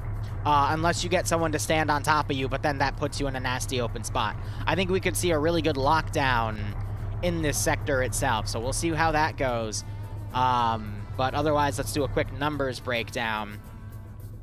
We have Shy from AA commanding this platoon, Fisher as his 2IC, Mountain being the medic, X-Ray led by Pierce, and Ibnek is taking the sniper rifle. Otherwise, Alpha is going to be led by Jibstyle, and you got the rest of AA under Alpha 1. Alpha 2 has some 29th ID guys. They've got Norris in it with a 240 Bravo that is his weapon of choice. Patman from Coalition is also playing here. Nice to see him filling in the EU branch. Normally you see Coalition players in NA. And then you got 4IB taking Bravo HQ. Stark being a role with a rifle, can't identify what it is. I would guess explosive specialist, since I don't see any other explosive specialists within Bravo HQ there. Charlie, led by Blackbeard. Charlie 1 has members from the OPS community, as well as some other fan favorites like Hanu and Inky. And then we got Delta HQ, which has a mix of TSB players and a few others. Now, Dream. Mm-hmm. If you were Blue 4 Command, where would you set up your defense lines here? I think I have to put someone in the north tree line, and then I'd put maybe X-ray in the east, like northeast tree line, the northeast, watching that open area, seeing if they come down the eastern route, and then if they do, I would probably try and leave like sleeper squads to come in behind and then shut them off from 2 sections. But you know, man, I think you're right. This is going to be a painful, painful time. If I was in Blue 4, here's what I would do. Looking completely at the top down, I'm going to take a second, count to 10, close my eyes. You know what, I'm going to make sure I'm completely off map here. I'm going to scroll right into the ground, open my map key, scroll over to the map, close my eyes, count to 10. 1, 2, 3, 4, 5, 6, 7, 8, 9, 10. Open my eyes. All right, 3 sectors, purely from the map POV. So we have a compound north of Sector 3. We got Sector 1 has its own compound, and then Sector 2 has, you can tell, a fenced-in compound. I would have the 15 minutes to look in on the actual sectors themselves and still be able to make my plan, because the defenders, you know, you got a short area to defend. I'd then scroll out, I'd look at where Op4 spawns, look at the overall AO, and I immediately see the 2 forests on the right side. So my brain is immediately going to think, okay, what's Op4 going to do? And it's pretty obvious what Op4 is going to do, based off of everything. Rick just said heads up and then didn't say anything else. I would have 1 squad push from Sector 1 to that 1 crossing point. At 074966, I would lock that crossing point down. That is the 1 group I'm going to put right there. Oh yeah, no, Legs reminding everyone that Ace update. You gotta, they changed from set numbers to sliders, and it reset everyone's to like 0, so you have to all set that manually. But otherwise, I would also, you know, I would let them, if they wanted to carry a static M2 up there, I would let them. Otherwise, it's a big distance, so they would probably go on foot. I would then take a truckload of guys, which I actually think I already see, facing north. I would have a truckload of guys cover the northern forest. Deny them the overwatch. Let them play guerrilla warfare style tactics. I would take my 2 M2 Vics, and I would immediately, I'd put them on the top left corner, and I'd tell them, rush B. Rush the attack. You need to try to piecemeal any Op4 forces that are going from the right side of their sector down to the forest. So I would have them try to cut off anything that can go in. Any squad they can eliminate early on would be my best bet in winning this one. I would also then put a squad directly on Sector 2 and a squad to be half in Sector 3 and half in the compound to the north. And we would use the M2 Humvees, as well as the force going over to that 1 crossing area to see where Op4 is going. Now, if the M2 Humvees get there and they don't see any vehicles in a convoy going down that way, because at their speed, at this distance, this is about 1.5 clicks before they would potentially see enemies crossing that area, where Op4 has about a click, if not slightly over, to get to the tree line. At the M2 speeds compared to the BTRs, which I would expect them to field, they'd be able to at least see something. So if I saw stuff moving to that tree line, I could then get a rough estimation of what's going down there, and I would know where to deploy my forces accordingly. Well, Red 4 have already pushed their Gulf, Delta, and a few other units down on the eastern side. It seems to only be Delta for the moment, but it might just be that they're getting the guys in their VICs. I don't know how many if they have any in the MIA. The one thing Blue 4 needs to be concerned about with the strategy I'm giving here is the MIA. You could always see Op4 do a trick play and deploy that MI8 somewhere. So as soon as those M2 Humvees get their licks in, I would tell them to play defensive, though. Just light up some transport vehicles, light up a BTR or BRDM if you see it, and then get the fuck out of there. One box, and then bail. Because I would want those M2s, one I would want somewhere around grid ref 054957 patrolling around there listening for the Humvee, for the helicopter to see if they're going to deploy somewhere to the south. And then the other M2, I would just keep as a float in case they try a northern, OPFOR tries to do a northern crossing into Sector 2 to then run any units down that try to cross. Be very defensive with those M2 Humvees because those could save Blue for the game. Well, as you say that, I'm fairly certain the M2... Okay, that's an unarmed Humvee. Yeah, so the Humvees are pushing left right now. Do we have... So we got one on Southern Security right now, and we got one pushing out, which is the unarmed one. So that means the other one is being used on the hill. Right off the bat compared to my... Oh, no, that's also an unarmed one. I don't know where the other armed one is, but okay. They have another armed one? They had two M2 Humvees. Two M1151s. They're keeping it in Sector 2. For fuck's sakes. Because they got it stuck. How did you... How? Oh, no, I don't think they got it stuck. Yeah, no, they built a ramp. They built a ramp out of sandbags. To elevate it so it can overwatch the tree line? That's smart, but... That's ingenious. Though, no, they can still get through there. They're technically not blocking entrances to get in. So they're actually pretty... I'm surprised they got this up here without Arma in it, to be honest. Oh, someone just jumped on it. Oh, don't touch it. Hippity hoppity. Reaper's just got injured. Oh, this definitely goes wrong at some point. What the fuck? I would have used it as mobile, but that's okay. Now, look at this. Look at what OPFOR's doing. So we do have a team that's going to be deployed in the MI8, but as I've said, already seen a lot of them deploying to that tree line. Those M2s, especially the second wave with the BTRs here, they could have come up and they could have sniped those BTRs. Give me a sec, I just need to restart my game. I got that audio glitch. Yep, you're good. Now, the advantage with being super aggressive as a defender early on when you have an AO like this is you can nullify the enemy's number advantage early on by sniping a Vic filled with dudes or taking out one of their vehicle assets. That little advantage you give yourself early on can work miracles later in the scenario. But it's risky. However, because the M2s were fully up-armored, for the gunners especially, I think it would have been worth the risk. Especially considering OPFOR just has so many advantages in this scenario.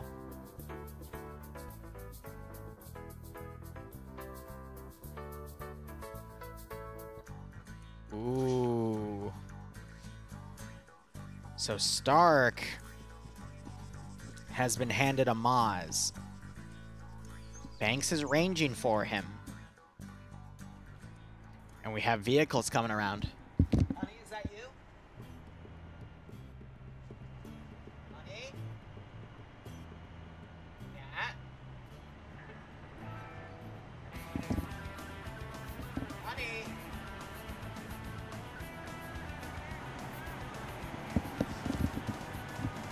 Goober. Little.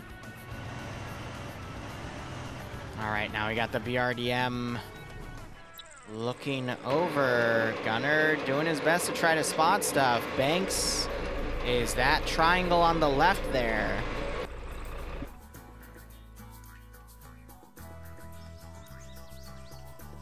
Banks, I think, hurt himself. I didn't hear any gunshots. Stark staying low.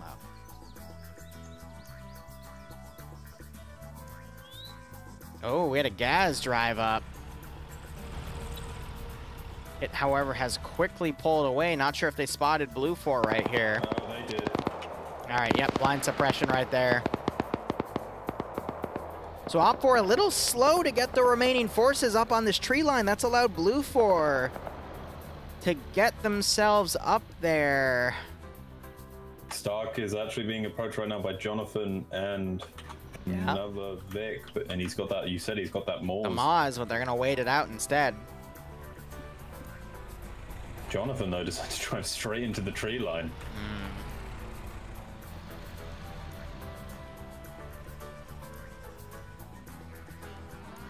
Vic going in. I think they're gonna try to hunt for the vehicle assets.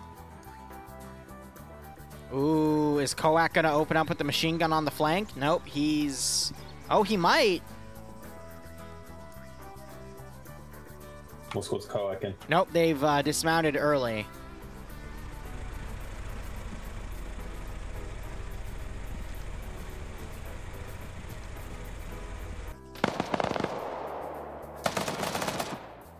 Yeah, that PKM Humvee is just doing some blind suppression right now. It's a little spooked. I'm not getting robbed in the background, thankfully. It's just Bloodwind coming back from errands.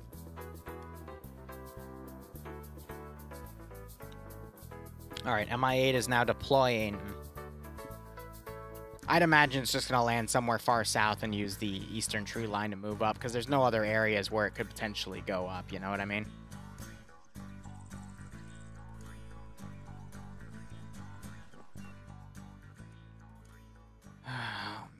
So now we've got Bravo HQ. They dismounted here because I think the PKM Humvee saw those infantry forces.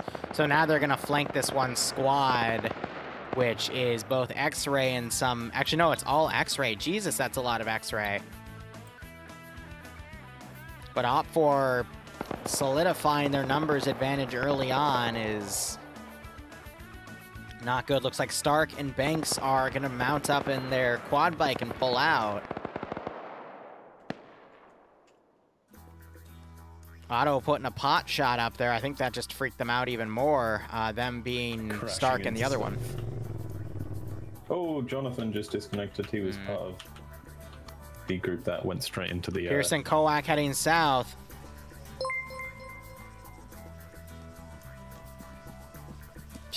Thank you, Devour.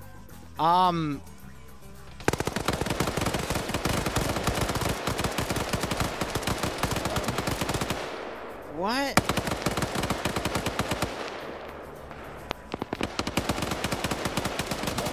He's just messaged me WTF. What happened? Who? Stark hit a... Are you talking about Stark? No, I just watched two Blue 4 guys walk right up to an Op 4 position and just get eliminated for being silly. What happened to Stark? Stark ran into a bush and died. Ah! He Excellent. He messaged me, what the fuck, I hit a bush and just straight up died. I'm just gonna reply, quad bike. I guess they didn't learn from last week with Pepega Pirate and the quad bikes in EU round 1, but... Yeah, so I just watched half of X-Ray get wiped because they were being silly. Ooh, I'm working. Stark is leaving. Oh, and it got disconnected. Thank you, Boo, but please stop interrupting me while I'm working, if you don't mind.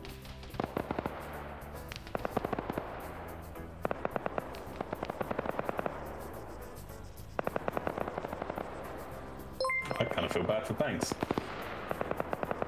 Yeah, so now Banks is having to survive through all this. Maybe he could get... Banks, do it!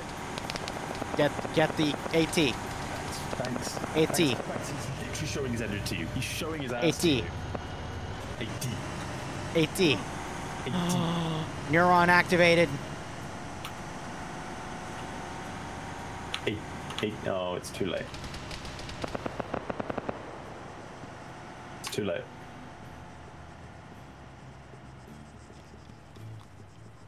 What are you doing? He's clearly gone.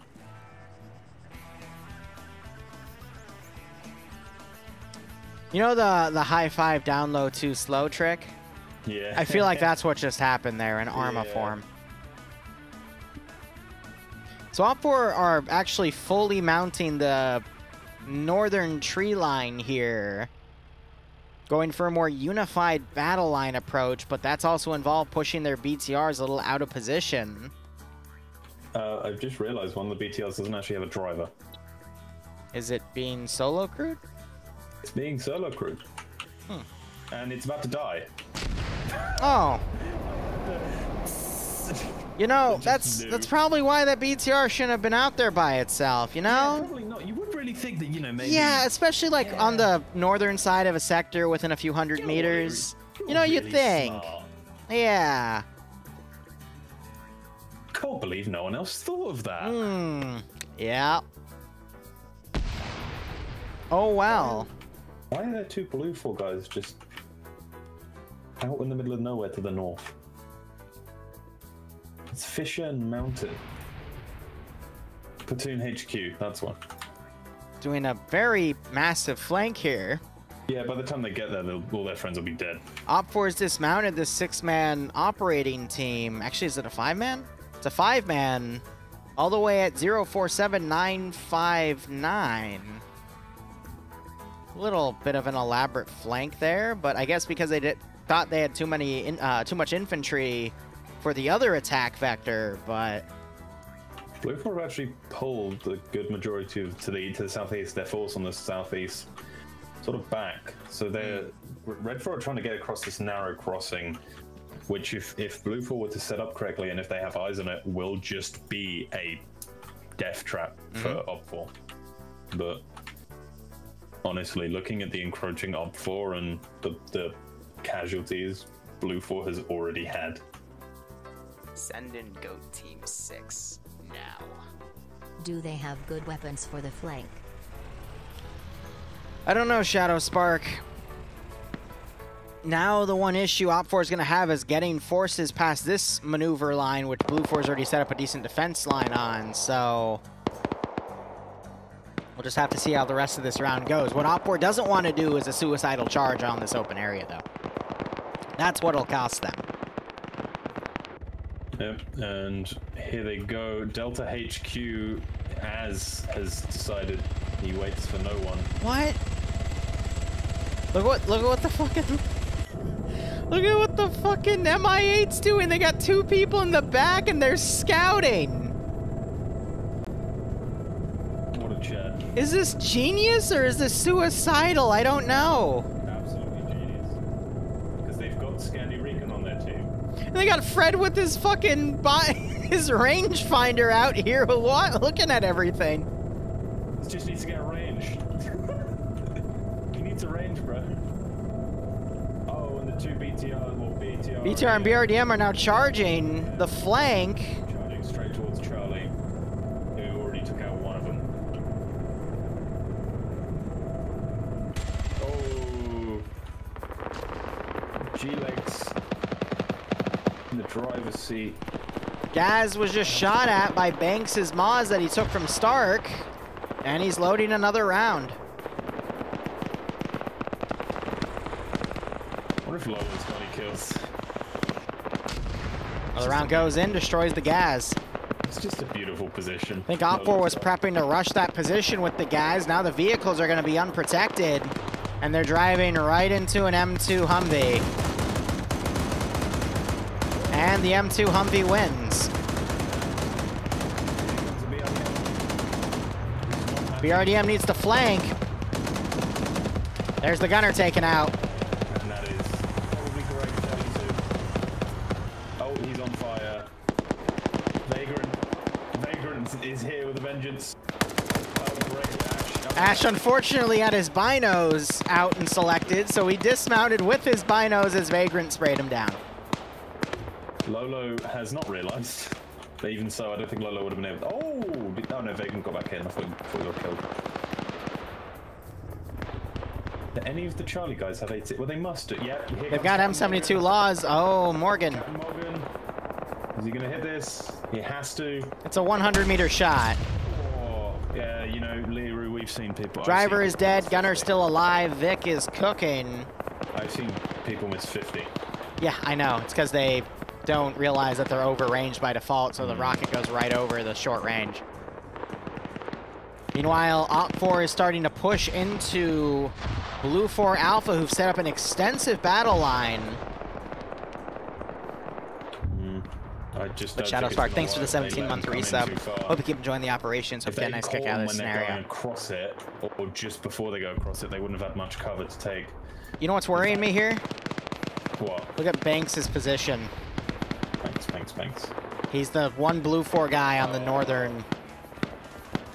I think he could do a lot of damage here. He could do a lot, but I don't think he's going to do enough. Scandi Recon are pushing back 1RW. 1RW just decided to pull away for no reason. Yeah. Scandi Recon just start to drive into them.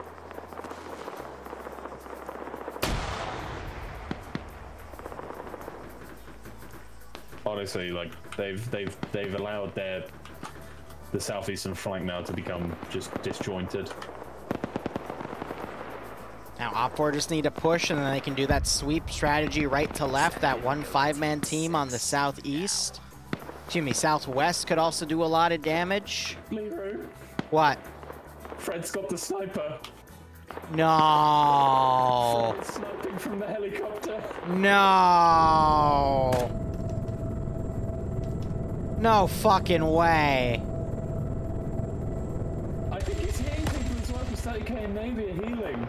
But the shots are so long you can't actually see the armor tracer, the ace tracer thing. He's way too far to hit anything. They're bandaging up here though, so he is hitting them. I just saw the round go right over 30k's head. Oh my god, if he kills anyone from here. Dude. Imagine dying to a sniper in a freaking MI8. That's a new one.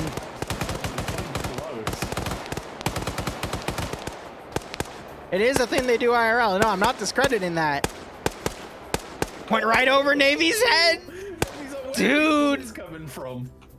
They have no idea where it's from and they're freaking out over it. Shot just went right at Navy's head. He knows something's up.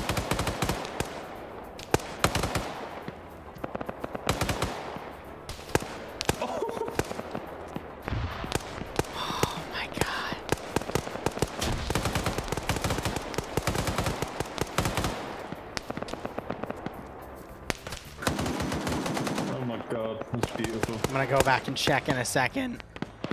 Otherwise, Op4 is breaking through 1RW's line. They're now fanning out.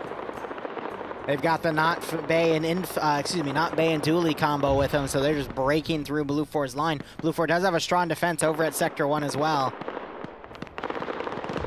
Ah, look at that. Charlie 1's now firing at the helicopter to make a move. There you go. So now they're being forced to pull back. Looks like they hit 30k though. He's bandaging again. That's hilarious. So 1RW, in my opinion, had a great defensive line. What they needed to do was when Scandi pushed south, they needed to then encircle and take out Scandi. But instead, the right side pulled south and the left side pulled a little south. And it left the center unit to just die. So massive miscoordination. Now the right flank's routing. The left flank is trying to now salvage what they can by engaging in small skirmish, but they're using they've got the silence weapons, which will probably help. Yep, Fonz has a suppressed weapon, and so does Stottenberg. Blue 4 are doing a really good job of just keeping the northern attacks. You look good. Heads down.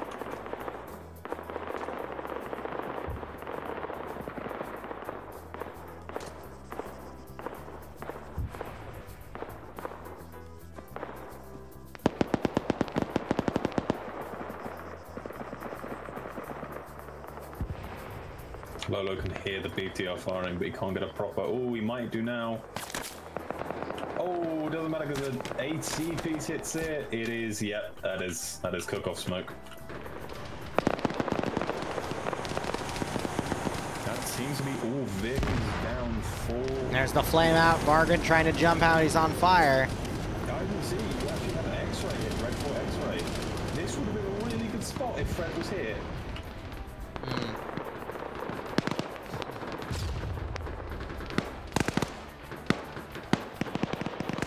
Op4 continuing the push. Indigo Fox trying to support with another Vic. Now this is something I was not expecting to see. and I don't agree with it. Op4 is trying to push the northern support angle to the southwest, and machine gunners are just chewing them up. Fisher are going to come straight up on him.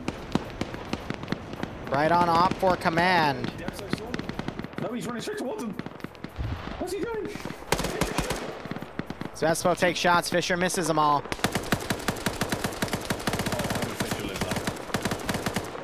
Smoke grenade goes out. No, is that that was a smoke. All right. The other guy goes down. Fisher taking out ground command. And but the last minute nade from the ground command takes out Fisher. Oh wait, no, Syak was 2IC. All right, but X-Ray is now supporting. Liru. Yep. Oh no, he's still alive. I thought Debso killed himself with a grenade. He didn't. Oh, Fisher got wake up check. Nape meanwhile pushing out, trying to eliminate Cliff here. Gets the kill. So this is a very costly strategy. Oh gosh, Bay just threw a charge and someone blew up. I think Redfall have the cost to do it though. No, because now they're not going to have any support on the other objectives. They're wholly relying on Scandi Recon to take it unsupported, which is a very big risk. I do agree Scandi's great at offense, and with Bay and Dooley can do a lot, but you never want to take those risks in the first place, to be honest.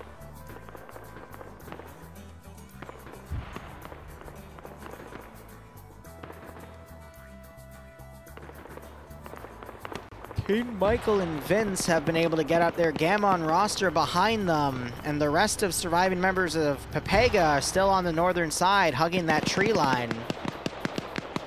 But they're going to enter a really nasty kill zone here. Vince, King, and Mikhail have all managed to make their way just outside of the objective and might actually be able to snipe Lolo here. Nope. There goes Caden. And King has been annihilated. This is a kill zone. They're expecting you to go up on those rocks. That's why they built all these fortifications here. Throwing some grenades up there, too. But here comes X-Ray. Hey, Patman, sorry to hear about your face, buddy. Nito, who isn't looking the correct direction. He has got the M249. He could make it sing.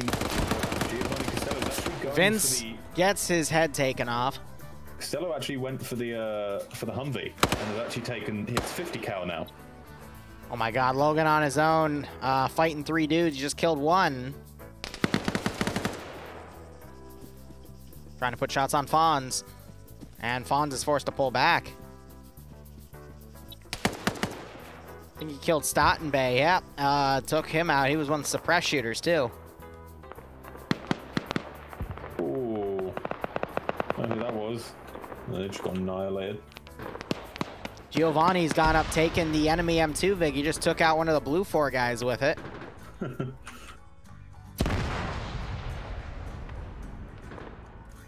The one weakness of Sector 2, though, is if they get an Op4 explosive specialist up on the wall, they can throw charges in. Also, there have been some holes made because vehicles rammed into the area, or maybe some explosives knocked them out, but now there's other holes in the defense line. Just shooting. I think they were being shot at. Oh, here comes Vagrant repaired the BTO. Oh, it wasn't Cook-Off then. Yeah, Cook-Off and explode. Then the Vic totally going catastrophic is. It doesn't really happen anymore because of the Ace update.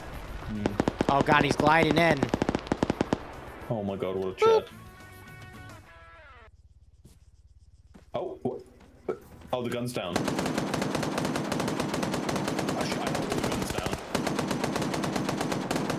You just use the BTR to drive up, not use the BTR. Vagrant only has a pistol. This is the weirdest attack I've ever seen in my life. What is this? 2 dudes shed a BTR, decide to use their pistols. Well, one of them. All right, we're seeing some grenades going over. That's exactly what we want to see.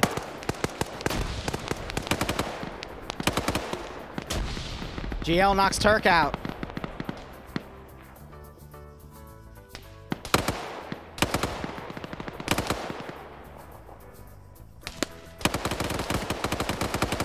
Vagrant trying to hit Navy. Navy returns fire with a 240 Bravo. I think that GL just killed someone, I'm not sure. No, Turk woke back up. Those GLs are doing a lot of damage. And Vagrant has decided to make... Oh my, how did he make that? No one was overwatching because they all been repositioned. Meanwhile, Scandy's now fanning out, trying to hit Sector 1.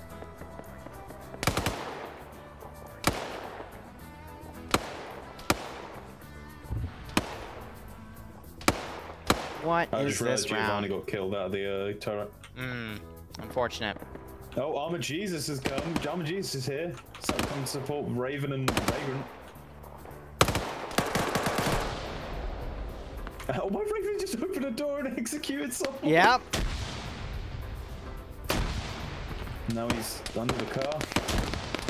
Vagrant knocking Dryden out with his handgun. Oh my god. What is this? Trying to fight with Skipper. Where's your gun, man? Michael now suppressing overhead. I just heard a satchel. Vagrant threw a satchel! Oh, that's a double kill. Oh, that's... Oh my god. He got a triple away. He got two killed, one dead. And he killed himself. That is the most... Like, no. Flux is here in the gunner.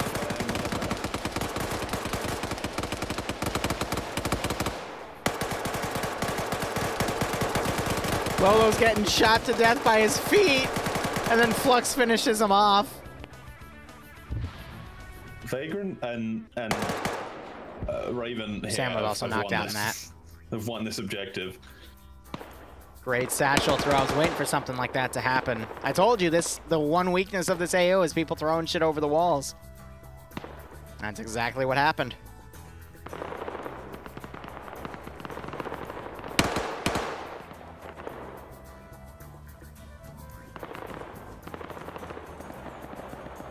Oba walked back up, about to be walked up on by...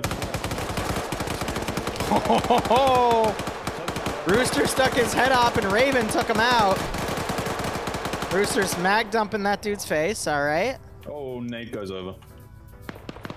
Oh, that's a really nice... Wow. That was a great grenade. Raven Sam wakes back up as Flux executes that one guy.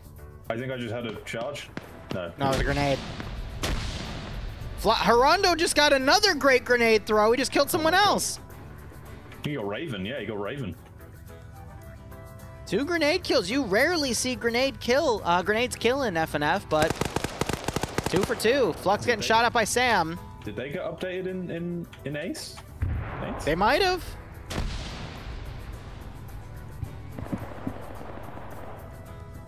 They've all just forgotten about Haruto here. Yeah. Oh my god, Mackenzie the medic has found Vagrant. Bring the hero back. Cameron and Miko both moving out. Sam's healing. Sector 1 has been captured. Yep, by Scandy, no surprise there. AA almost completely wiped. Oh, Sam was killed. By Flux, and now it's just up to Haruto to cover that top area. They're trying to look around. It's like, hey, who's still keeping this capped? But they've all just forgotten about the one man who throws the smoke. No, it's it's smoke. If it was incendiary, it would be a red smoke. As in the color of the grenade would be red. Whew. I don't know with Op4's numbers, and they're pushing along that forest. Blue 4, they still got a decent amount, but looking in Op4's favor right now. They're just going to pincer the remaining AO once they find Haruto here, who's just bipoded at the entryway. What a chat.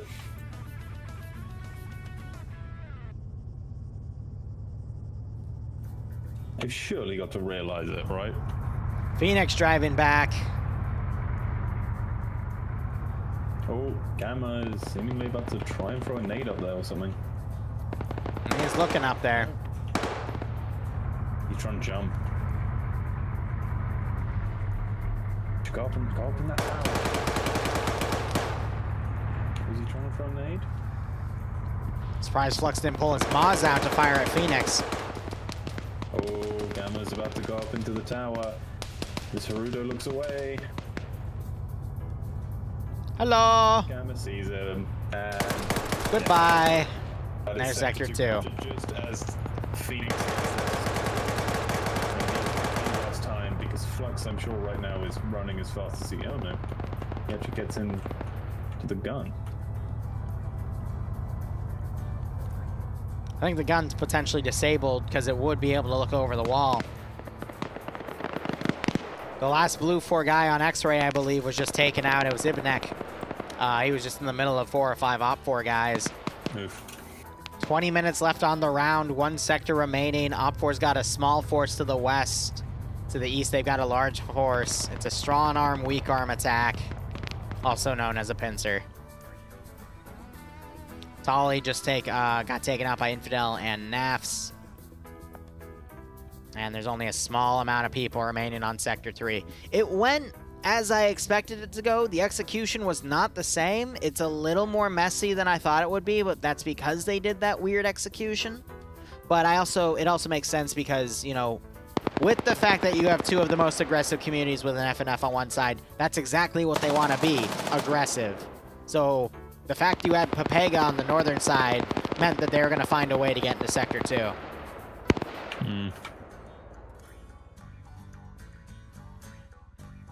Vagrant is still down. Mackenzie left him.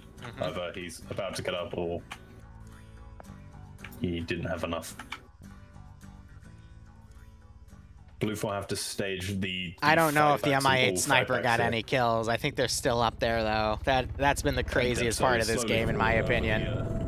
The field.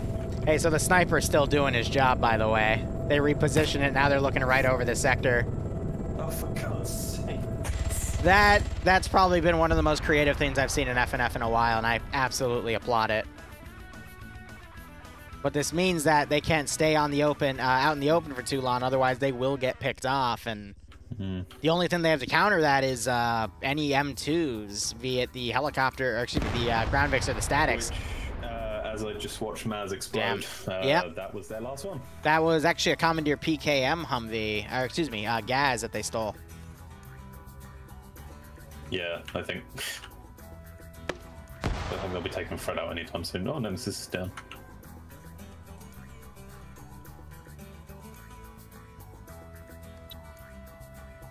I think there's going to be a medic on him. Yep, Dooley's working on him. Oh, Mackenzie returns over to Vagrant. Look at Despo. Fucking... Yeah, I said this. Sorry, he's coming up on his own as the commander, but here we got Maz. Oh no. Oh no. There goes Op 4 command. But at this point, I don't think Op 4 needs a command. It's just attack last objective. Pinky throwing in there. Great grenade. It's going to go a little far. Tolly gets suppressed and knocked out again.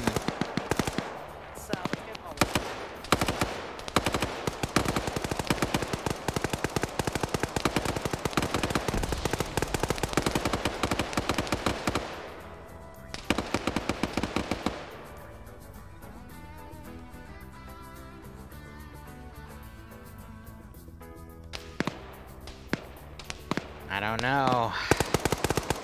I'm trying to look for options on how Blue 4 can survive, but 17.5 minutes left, Dream. They're getting picked off by like flies. They've got a really interesting support asset that they have to fight against. It's just messy. I'm interested to see if Fred's actually killed anyone. Oh, he has, but he's definitely like annoyed. He's wounded a few people with it. Yeah. Which that's enough to just harass people. Maz on the side trying to pick off who he can from the main assault, but this is one of those situations where one man isn't going to make the difference because it's a pincer attack. All right, Barb, 1 second. I'll do it during intermission. Oh god, oh, I just watched someone get taken out on top of that roof. I'm not entirely sure who that was, but PKP gunner. Want a blue 4? Excuse me, op 4 guys got taken out? Yeah, he mounted on the roof and then just got immediately sniped. Maz is trying to harass Not Bay here. And Not Bay shows Maz why you can't harass Not Bay. Literally one-tapped by the PKP.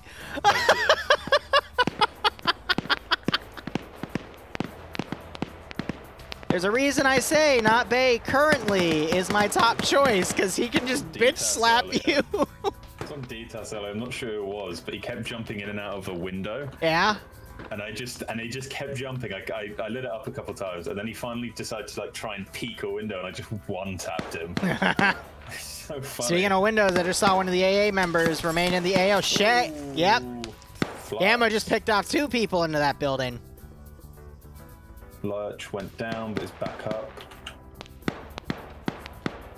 Blue 4 has 3 guys up, a 4th unconscious, but Tolly has already been unconscious, so I doubt he's going to get back up here.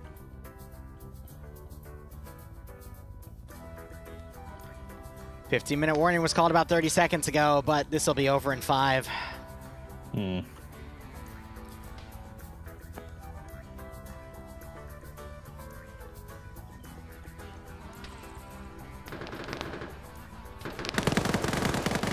Inky knocks Infidel out, and then 3 members of Scandi return fire on his position and just knock him out completely.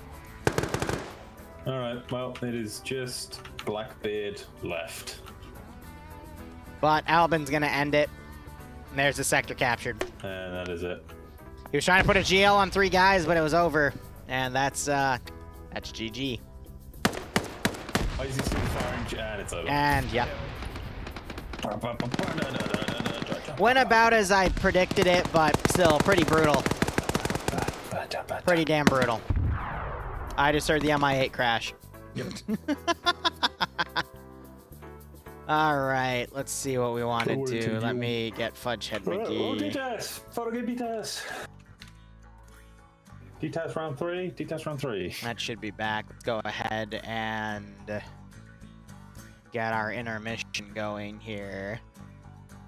Yeah, D-Test round 3. Yeah. Woo, yeah. I'm going to play my normal intermission song. Sometimes Twitch doesn't like it, but that's okay.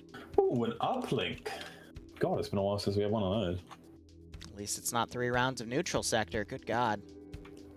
Oh, I personally asked we bring that back for Vietnam. If I see 3 rounds of neutral sector for a branch in Vietnam again, I'm going to be very, very angry. Well, can't be angry at me. But you just said you'd petition for it. I didn't. Yeah, but they didn't have to listen to me. All right. It's going to be another blue 4 and op 4. Advantage. And op 4 is attacking. 2 BMPs, 2 arm gases, 1 UH, 1H, 2 M24, 40 Humpies, 2 M2 statics.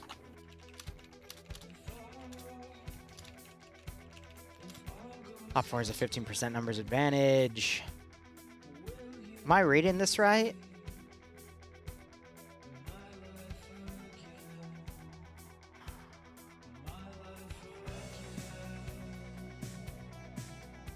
Okay.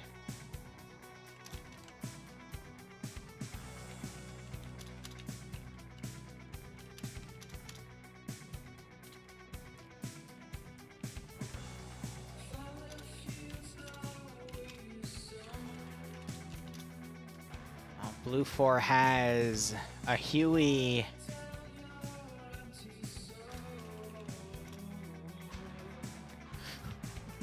$240. You're going to be at NA? Yeah. Nice.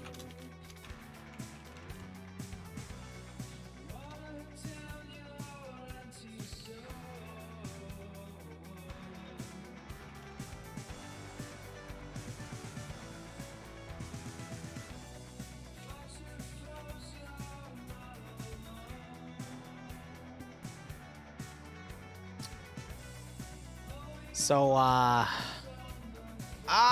slotting broke. All right, 1 second. So.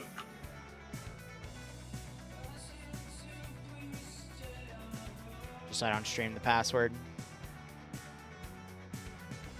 I gotta make sure I jump on the right FNF server here.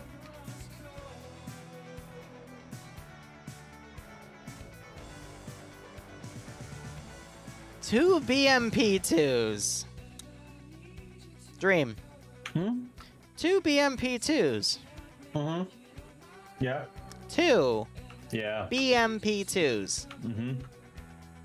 I think it's perfectly fine. Let's say it one more time. 2 Yes. BMP2s. You know what, guys? Against a Huey, a 240 Humvee, and 2 M2 statics. 2 BMP2s! I just want everyone for a second to quickly just round of applause Liru for getting 3 sentences out without making a mistake. I think he deserves a bit of applause for that. He's learned how to read. I want to see claps in his chat. You little shit. Well A done, Liru. gunboat I'm so MI8 because it's the MTV version. The 2 gases I understand, but 2 BMP2s. They have to be unscripted. There's no way they have their autocannon attached. I know that for a fact, but even then, like, M2 can't penetrate a BMP2, can it? That's a what's that question. Gun.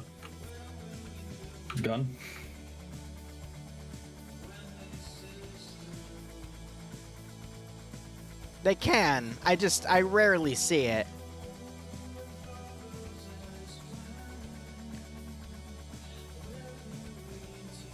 And for the 3rd round in a row, Papega's being paired with Scandi. Look, man, I don't make these decisions. Well, all right. Papega Scandi Dream Team have been 2 for 2 tonight. They're probably going to go 3 for 3, but let's see how it goes. They're going to be on defense again, though, so we'll have to see. I got to also get my recipe out for whatchamacallit, lava cake. Because I owe Bloodwayne a molten lava cake, and I'm going to go ahead and make her one.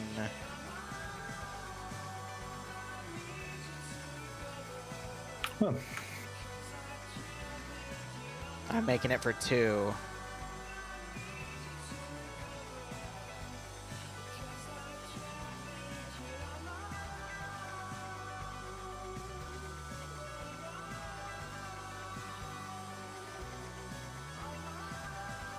Oh man, I have molten lava cakes down to a science now. I can have it done in 20-25 minutes. Oh yeah, to everyone who doesn't know, next week we will have FNF Vietnam. Yep, there's going to be 2 weeks of Vietnam, and I'm half tempted to play just so I can shout profanities. No. Don't force me to go into your group so I can make sure you don't do that. That just makes me want to do it even more, because that'll force you to play as well. Oh, God. Gee, I go home. No, we're not. Gee, I go home. No, we're not doing that. We're totally doing it. We are, no. Pain of 6. Whew. 1 Vietnamese round. A MERN stack program in 4 hours. You don't know HTML or CSS. Ooh. I'd wish you luck, but you're already screwed. I'm sorry to say. Where do I get my recipes? I'm going to be honest, I Google around for them, and when I find one that I know works but I can improve on, then I start tweaking it. He doesn't mean it. Actually, whatever you do, I know you said you're not drinking. Do not get drunk for that week.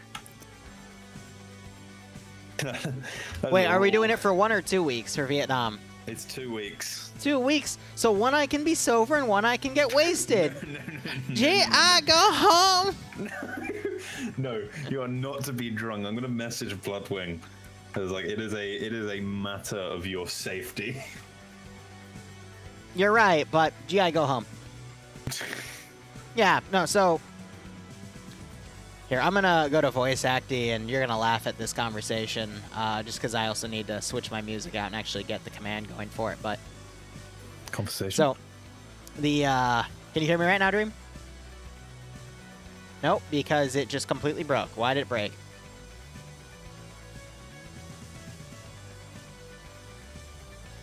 Okay, so this works.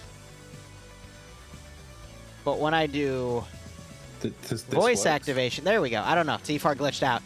But okay, so how I make recipes, really simple. I find one on the internet that I like, and then I tweak it with my own, you know, I season it to my taste and Bloodwing's taste. Liru. And then if I really like it, like I got a salmon recipe I wrote down. Like, the most flavorful fucking salmon I've ever made from literally just freezing a little thing of salmon I got from Costco and, you know, just portioning that out 4 or 5 times. I'm due to make another next week. It's good. I haven't eaten anything tonight. Are you okay? I'm good, but you're now going to start talking about food, and it's going to... I'm still stuffed from lunch, to be honest. We had takoyaki, fried chicken, and ramen. It was great. I'm so hungry. It's very, My fucking very headset great. just broke, so I can't order any of the food because now I have to save money to get a new fucking headset. Well, you still owe me $20. Fuck you.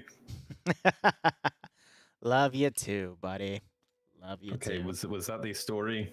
I heard there was a conversation about food. And... Oh, we're just talking about recipes. One of Bloodwing's favorite is chocolate lava cake. And I've made it about 4 or 5 times by now, so I have that locked down to a T. Huh. The BMP2s are... It's a BMP4? That's not... That's even worse! It's not a BMP4. Well, no, that doesn't exist, actually. It would be a BMP3 or a BMD4. There's no such thing as a BMP4. At least not in Arma. Nordic, wait, what? What? Nordic's in your chat? Wow. He left me. Left me alone. Did that say BMP4 or BMD4? What the fuck are you talking about? He gave me an announcement, and I'm so confused. Nordic gave you an announcement? Yes. What do you mean an announcement? Well, when people give me money, they get to say something that's broadcasted to the entire stream. Oh, yeah, I wouldn't know that. Let's say BMD or BMP, because I could have sworn that said BMP4, which was just confusing, but... Why, you were making a joke, you son of a bitch. Making a joke. Oh, Liru doesn't understand those, because first off, he doesn't speak English, and second off, he's a bit dumb. What do you mean a bit, dude? I am dense as hell. Fair. I cannot tell when people are being sarcastic over chat-based communications. Well, to be fair, that can be, like, you know, that can be a bit hard to... Alright, Dream. You want to hear the perfect recipe for 2 molten lava cakes, alright? Get 2 6-inch ramekins. Preheat your oven. I have it written down somewhere. That's the one number that I don't always remember is my preheats. All right, preheat your oven to 450. Get a pot of water. Start boiling it. Take 2 6-inch ramekins. Get a stick of butter out. Oh, no, wait, I forgot the first part. All right. So before you even make them... Hard to follow. Okay, no, I got it. I forgot my one step. All right, so before you even think about making it, take a thing of butter out of the fridge. It has to be half stick of butter. Pull that out of the fridge. It's got to be room temperature. If you do it cold, it's not going to mix right. It's not going to taste correct. Trust me. I've already made that mistake. So, once the butter is room temperature, preheat your oven to 450 degrees. Get a small pot of water. Start boiling that. You don't want an aggressive boil. You want a moderate boil, timid boil. You are going to get the ramekins. You're going to take your soft butter. You're going to rub that butter in the ramekins, and then you're going to put flour in it. Evenly distribute the flour, then pat out the extra flour. This is so the lava cake doesn't stick to the ramekin, because if it sticks to it, you're screwed. Then you're going to take 3 ounces of... I prefer non-sweetened chocolate, but if you want a sweeter one, you can do a semi-sweet chocolate. And then you can adjust based off of how much sugar you add to it. For me, it's non-sweet chocolate. You put that in a metal bowl. You then put that bowl on top of the boiling water. That's your double boiler, so you don't burn the chocolate. You're just trying to melt that. Then you are going to add an egg and a single egg yolk to that mixture. Now, here's the deal. You want to make sure the chocolate's fully melted first, and then you want to put that chocolate in an ice bath, and then once it's cooled down, you then add the eggs, because you don't want to cook the eggs. If you scramble the eggs binding agents aren't going to have it baked properly, and it's going to turn to mush. So you want to make sure it's cold, because if you scramble the eggs in that hot bowl, by not cooking it down too much, you're going to screw yourself over. This is why this recipe is a little complicated, but it's also time-consuming. You're also going to want to mix in, I believe, 1 tablespoon of flour, and I usually do 1/8 a cup of sugar. And then you put it in the oven for 12 minutes. If you want it to be a little more gooey, you can do 10 minutes. Just make sure it's on the bottom rack. But depending on how gooey you want the lava cake to be, anywhere from 10 to 15, I would say, but 12 being a good medium. So going over just what you need again, half a stick of butter, 3 ounces, chocolate chips, an egg yolk, so technically 2 eggs, 1/8 cup of sugar. Oh, I forgot, yeah, you also want to do a little bit of salt. And then a tablespoon of flour. That's it. Anyway, all right, that's enough of that. I just have a bunch of memories memories recipe'd. That's what I was going to say, but recipes memorized in my head. See, Dream's right. I can't English for shit. All right, okay. Otherwise.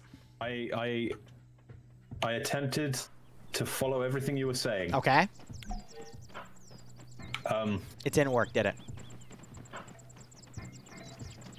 Okay, No.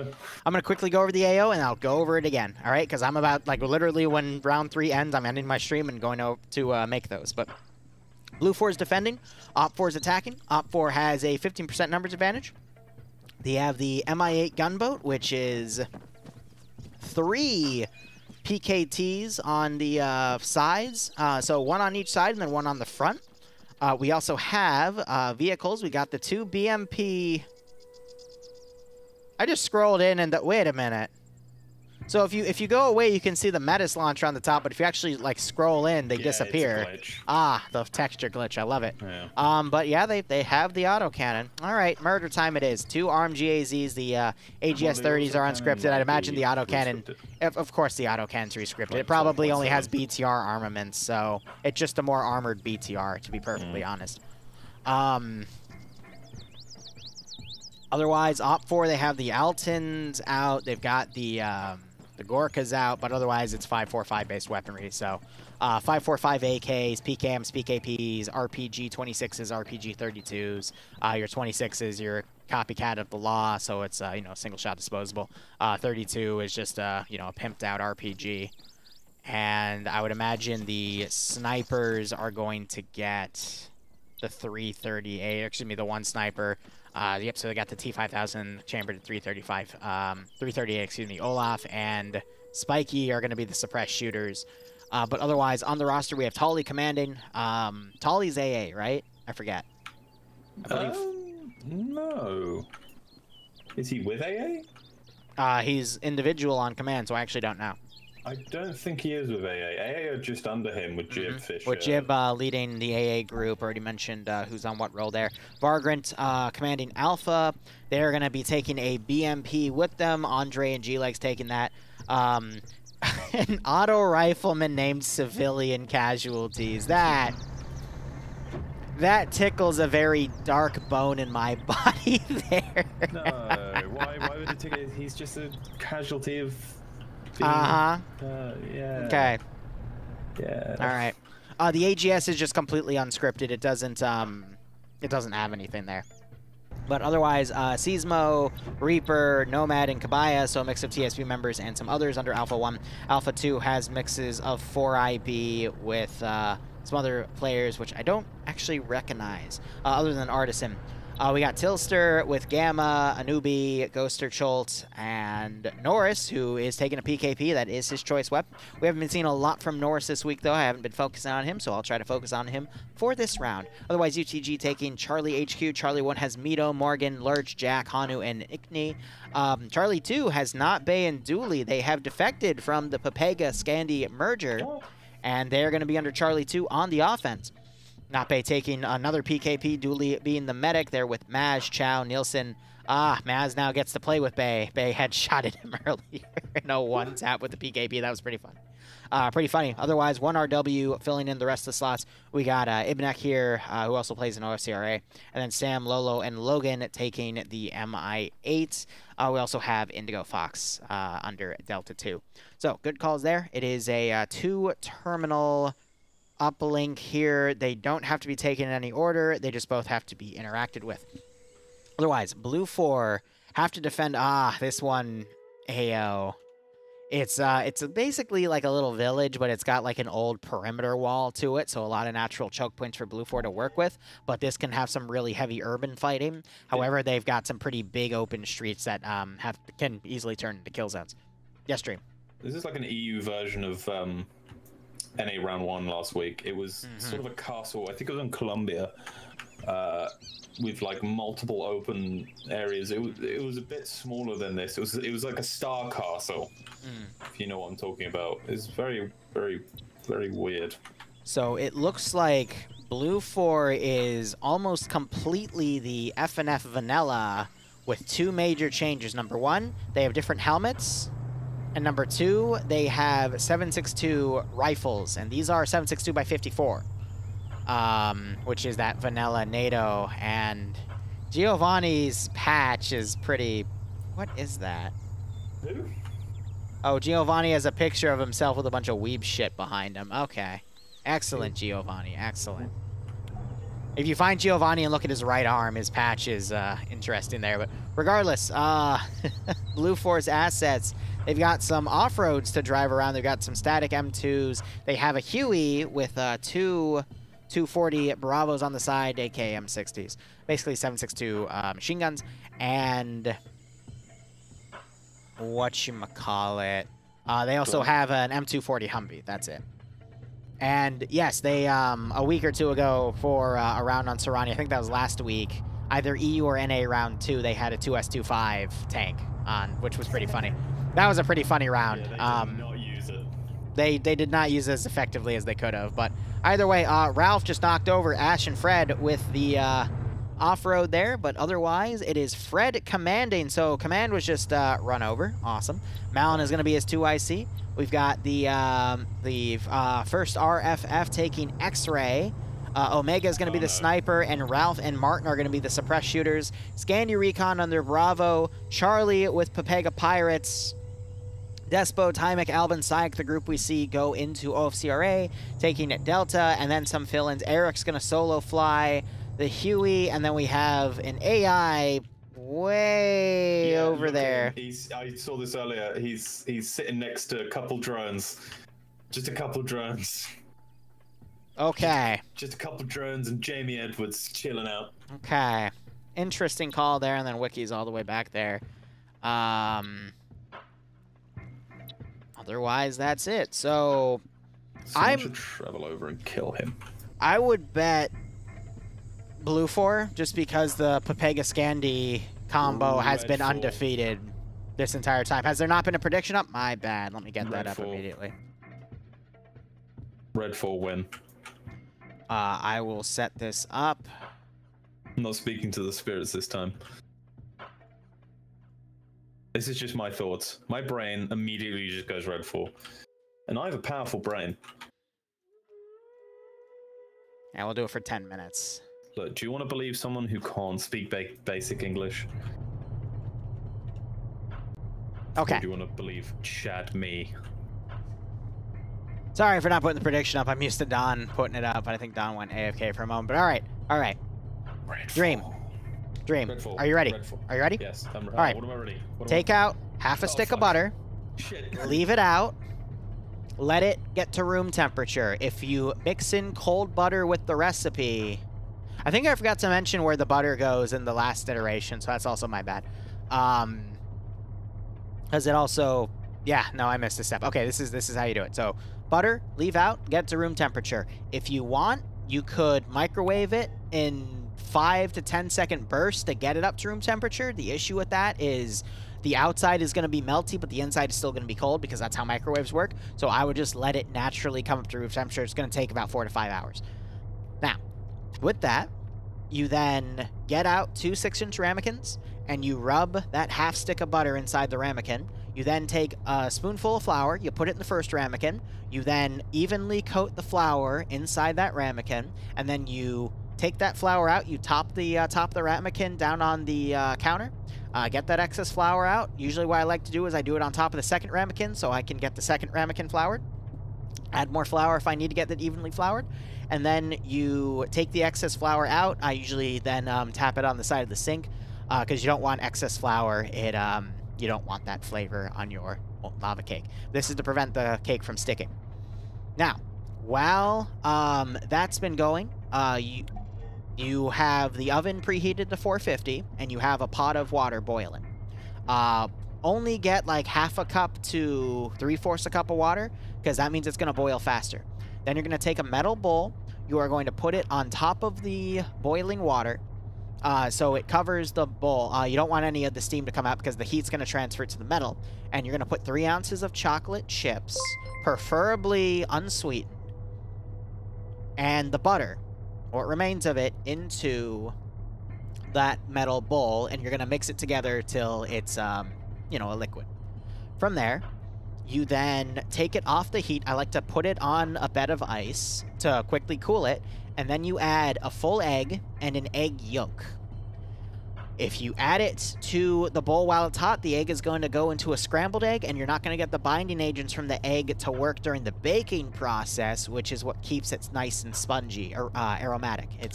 That's what gives you that cake aspect of the molten lava cake. So once it's cool, you add in that egg and the egg yolk, and then you add in a tablespoon of flour. That's what's going to help give it some of its structure. You then get that. I don't usually like to use a whisk because I don't want to aerate the batter. I usually use a spatula, not one that you flip stuff with in a pan. The other one that's you know, has the corner end and the smooth end. You then want to fold in that batter into the 2 ramekins evenly. Oven should be done preheating by now, and you are going to put those 2 ramekins on a small sheet tray on the bottom rack of your oven. If you want a more gooey lava cake, you put it in for 10 minutes. If you want a more hardened lava cake with not too much lava inside, but you still have a good chocolate cake with a bit of a gooey center that doesn't fall apart, 15 minutes. 12 minutes if you want a full-on lava cake where the middle is literally going to melt. What you then do is you take it out of the oven. I like to be safe. I take a knife. I go around either with a circle immediately, and then I let it rest for a minute to let the ramekins cool down. And then you flip the ramekins. As long as you buttered and floured the bottom properly, they will slip right out, and then you get a nice spoonful of ice cream, or however you want to serve it. I've also done confectioner's sugar. And I got a little, you know how professionals do it with the kind of like that giant salt shaker. I fill that with confectioner's sugar. I sugared the top, and just however you want to present it.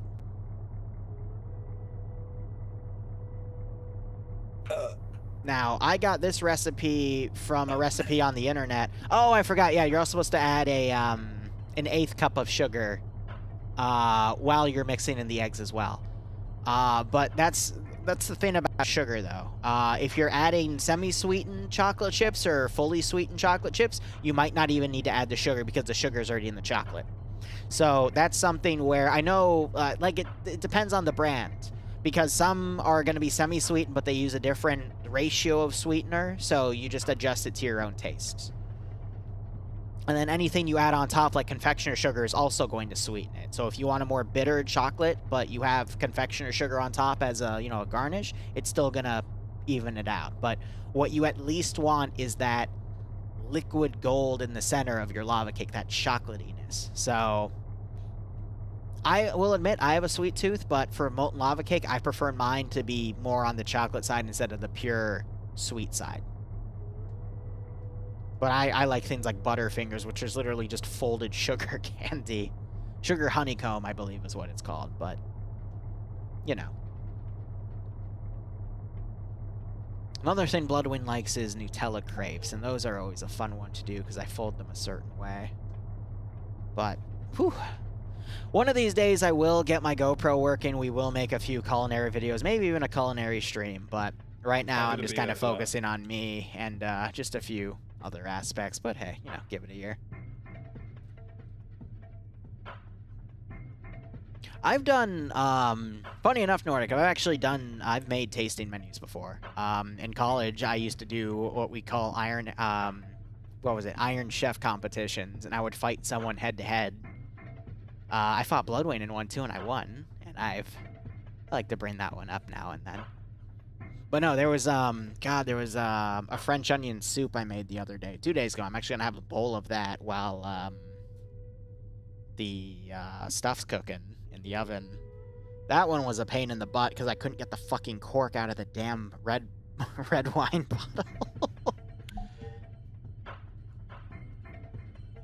But the trick of a good French onion soup is knowing to keep it simple, but also making sure it's properly flavored. Because you can make a very delicious soup stock out of it towards the end, so. I have written the recipe. Which team has Cancy? Who? Do you see a player named Cancy? Because I don't... C-A-N-D-C-Y. I didn't recognize that name. Say again? C-A-N-D-C-Y. Oh, Scandy. Scandy is op 4. No. Scandy and Papega are on blue 4. How do you misspell Scandy and get Cancy? I guess the S and the C? I don't know. That's pretty funny. Anyway, X-Ray pushed up. As Op 4 is pushing on the far right flank, X-Ray is going to immediately detect that because they can hear the BMPs over their own engines. But they don't have any AT to stop it, so... BMP's already looking up the hills as well. They don't have any AT though, do they? Nope, because it's X-Ray. And Connell just got run over by Raven. He's not dead. But what a start. Oof.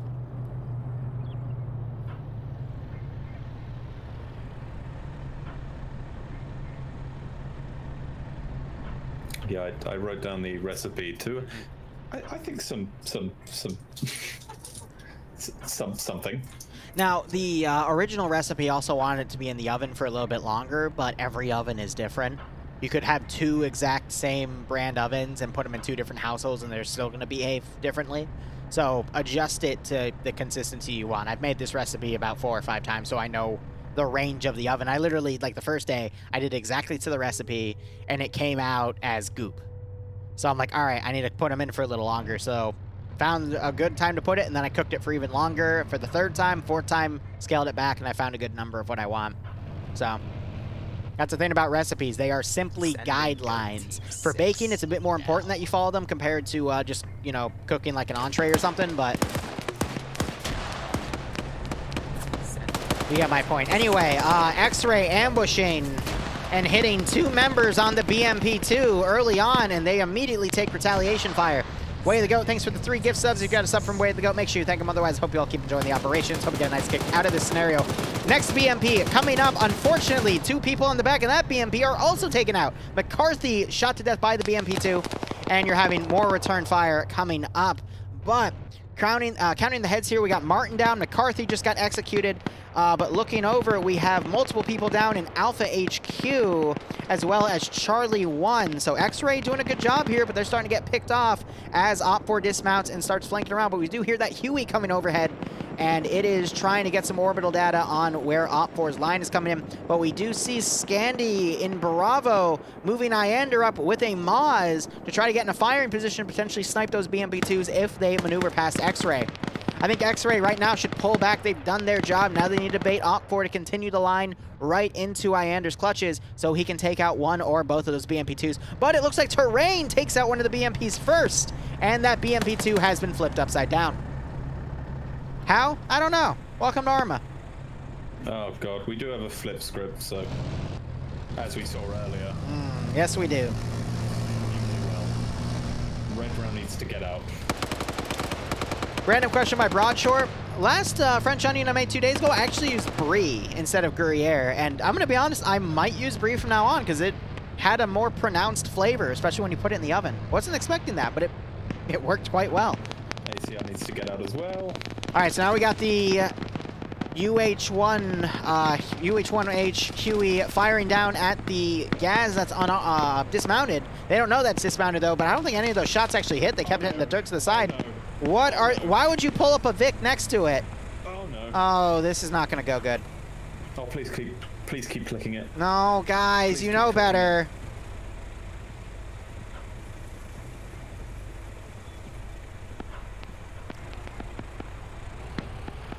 Oh, oh god, it still flipped. Ooh, he's trying. Oh. I think the flip script's a little too powerful. I'm waiting for it to either go into space or kill somebody. Or smash into another Vic. Come on. You can do it. Oh, God. Oh, there it is! There it is! Told you! Oh, and the vehicle's gone. But At the cost of a gas. Hold up. Oh, alright. The gas. Hey, whatever works, right? Yeah, whatever works for you.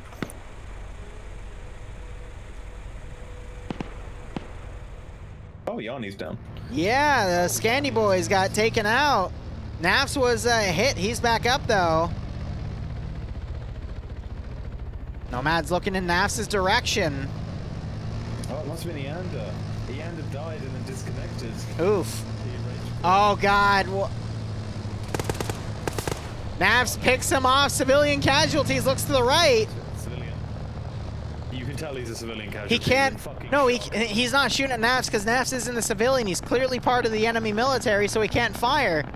No, he is the civilian casualty. He's in shock. Oh my God. Oh, stop. Skipper. There it is. Yanni, roll back up.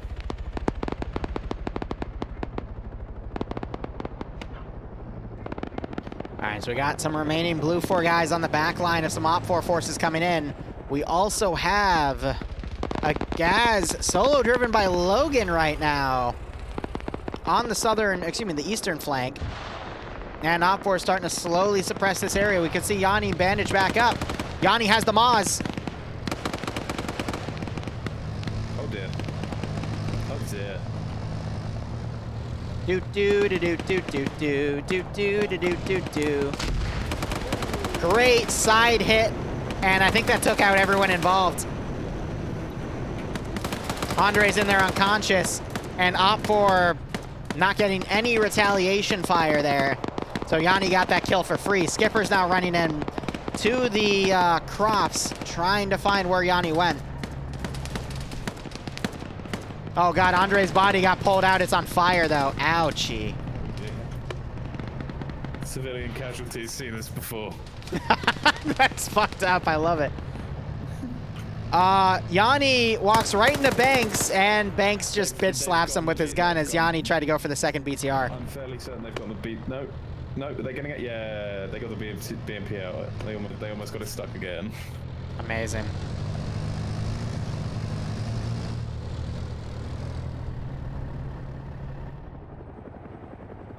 That BMP too is still running. The one that cooked off. That could be repaired. Could. Op 4, they dismounted the MI8's guys on the northern airfield. We might see a pincer attack to the northeast and northwest of the northern objective before they push to the southern one. And Logan is solo cruising the other Gaz to poke holes in the southern defensive line. The Huey trying to fire top down at the... Why would you fire 7.62 at a BMP? I want to see some dogfights, man. Yeah, alright, Huey's getting behind the MI8. Nope, turns away. I didn't think they even knew they were there.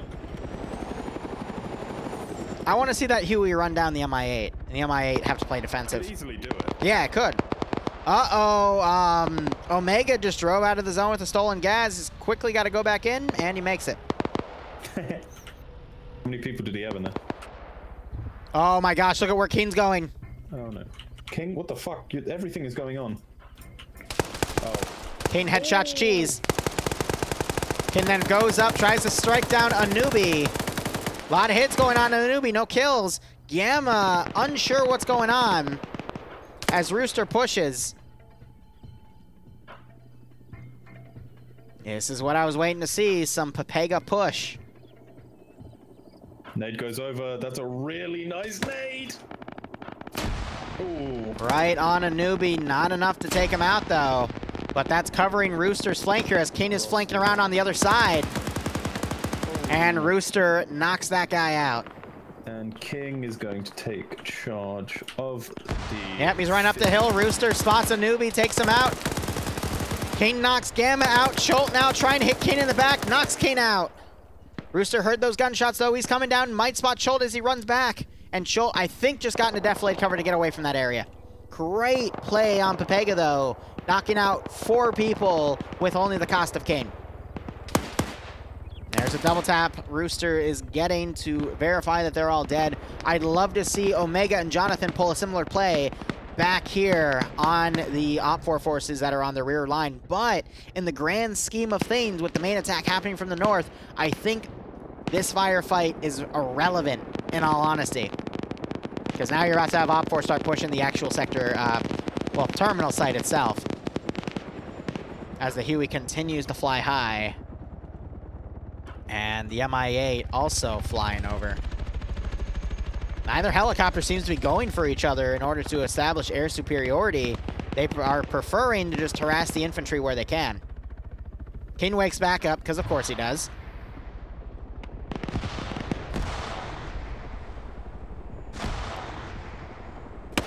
A lot of grenade spam. Vexen catching Reapers out in the open. Both of these guys have 240 Bravos, and they're here to stop any infantry pushes. Is just cleaning that house in there. Yep. Not Bay. Of course he's cleaning house with that PKP. Oh my god. He just butchered. Okay. 1, 2, looking inside. 3, 4. 5 kills by Not Bay before he's eventually taken out. Now, there is an explosive charge on that terminal, though. I don't know if the Triggerman's still alive.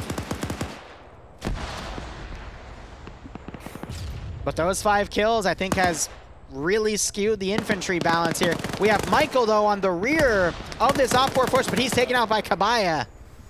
Hey, look, that TSP training still working out for people. I just heard an explosive charge thrown in. One knocks out one of the walls. The other one's going to knock out Pingus and Ben. Oh dear. That was Maz. He threw 2 charges. One knocks over the walls, and then the other one gets them. Great use of equipment there. I think Op4 is going to be able to take this sector. Will they have the numbers then steamwall the other is anyone's guess, as Blue 4 are doing their best to hold out. Oh god, look at Nemesis. Yeah, 1 wall away. He's stuck bandaging.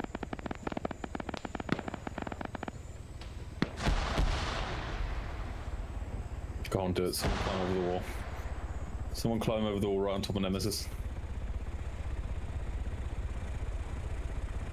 Alvin spots Tolly as he runs around. If Nemesis pops a nade over this wall... Will he know to, though? He's stuck bandaging. Alvin gets caught in the open, manages to take out Dooley before he's taken out by Vargrant and 30K flanking. Nim and K are unconscious in the building. Fonz found Nemesis. What the fuck? Nemesis almost pulled a fast one on him. Did you see that? Yes. Oh! If only it worked. All the Blue 4 guys got executed, and Op4 still has a pretty significant chunk of players here. It's just a matter of... Oh god, look at Honu. I know, right? Right in the middle of Rooster and Monson. Oh, They managed to get a trade out. Just one taps him. And does Montahan even realize what's going on? No, he does not. No, he's having a good time. Having the time of his life. Yeah, turn around, buddy. Can you check on them? No? Okay. He's just assuming they're okay. Yeah, he does it. Well, Rooster wakes back up first and executes Hanu. And then he wakes back up. Imagine if he fucking Then he team-killed him. realizes what's going on. Imagine if Hey, he fucking buddy. team-killed him. How you do? What's going on? What's going on? That was so close. Oh my god. I love this game and everyone in it. Rooster's like, wait a minute. Were you the guy that I was just shooting at earlier? Explosives go off to the north because Logan dismounted his gas. Blue 4 thinking that was a full squad. Now we're having the Mi-8 chase down the Huey. All right, I wasn't expecting that one. How is it even catching up right now? Oh, it's going down. No, it's not. No, it's going evasive. Eric is, he's alone in there. He had a friend. He did have a friend. That friend is no longer alive. I'm looking through to see just like a random dead guy. Nope, none of the skulled guys. So his gunner left the server, but if I were to look at Eric in third person, I don't know where his gunner went. He's not there anymore. But we were seeing shots from it earlier, so who the heck knows? Yeah, but they spent a stupid amount of ammo on the on the BMP2, on ground infantry, which yeah. I'm quite interested to know. Oh, and it's not on the screen anymore, so the other BMP2 went down somewhere. X-Ray just got hit by some AT. Ah, it's Blue 4 AT firing. Essentially, Jonathan and Quag got it, but I said Jonathan and Quag. My bad. Omega. I thought I was a Q. Scanny Recon are dead, but the entirety of the Pega Pirates are alive, and they're skewed around the city. Yeah. That proactive defense again. We got Mihai, which is down. It's flaming out right now, right? Yes.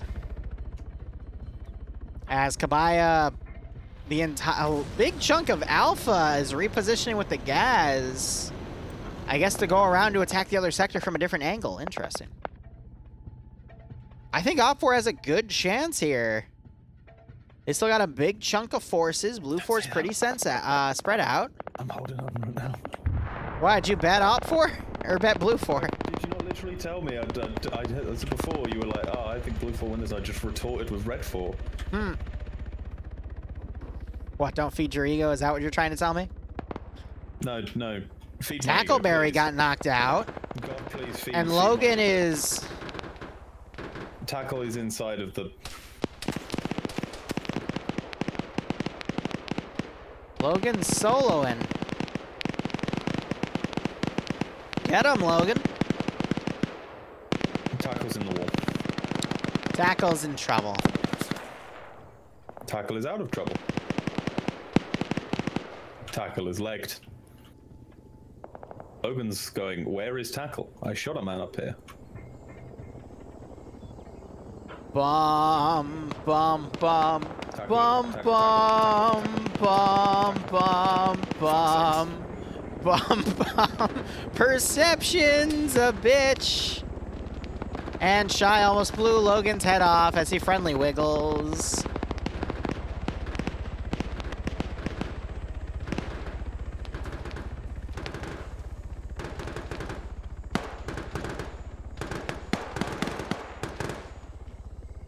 If Logan actually makes it in here, the trick play, Mr. Logan. I'm gonna be honest, 9 out of 10, he gets blown up in his face, but the 1 out of 10 is what you gotta watch for. He's a pilot, so he's only got the AKS. He'll be fine. Vincent sideways taking some long range fires. Jib moves in on sideways, takes sideways out as Vince gets knocked out. Ilbenek takes out the guy who's sitting in the middle of the sort of tree area just next to the objective. Fist and Fieri are the last two. Blue 4 need to pull in anything they have on the outskirts right now into this zone, otherwise they're gonna lose it. Jib being blue on blue, technically red on red by Maz. Logan now starting to move into the objective area. He'll have to fight Guy Fieri, who will not go down with. Oh, Guy Fieri's really good at sending people to Flavor Town. Guy Fieri sees that door open. Oh, and Logan is sent personally by Guy Fieri to Flavorville. Maz round goes into a house. People are just kind of firing at this point. Look at Armor Jesus and King. Friend picking off Artisan. Oh, Armor Jesus and King are in the best position they could possibly be in. All right, let's see the casualties mount up. King's already gotten quite a few. He has a 249. This is the best weapon for the job at this range. They just have to look under him. No, he's going personal. Finds Navy. Almost fails. Free fires over the corner and 30K bitch slaps him down. I think King's kicking himself for not staying up there. Arma Jesus takes out Stottenberger. Ilbenek has moved up. Sorry, Nem. In the sort of shopping centers, the gas station 30K area. vaults over the wall. Arma Jesus tries to put some shots but misses. Puts a GL to the right. Ilbenek Another GL goes down at Pierce's feet.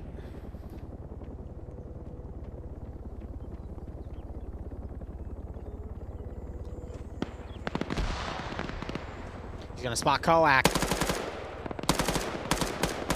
Multiple headshots on Koak. Koak just eats him. Jesus. Just heard something explode to the south. Here comes Ilmanek. Guy Fieri's already sent one person to Flavortown. That was send another. off-road, and the MI8 also went down. How did the MI8 go down? But as I can see, Marlon. Oh, Marlon wasn't flying yet. But the MI8 was armed with gunners, and the Huey did not have gunners. How did the you know, I'm not going to question it. Magic. Magic!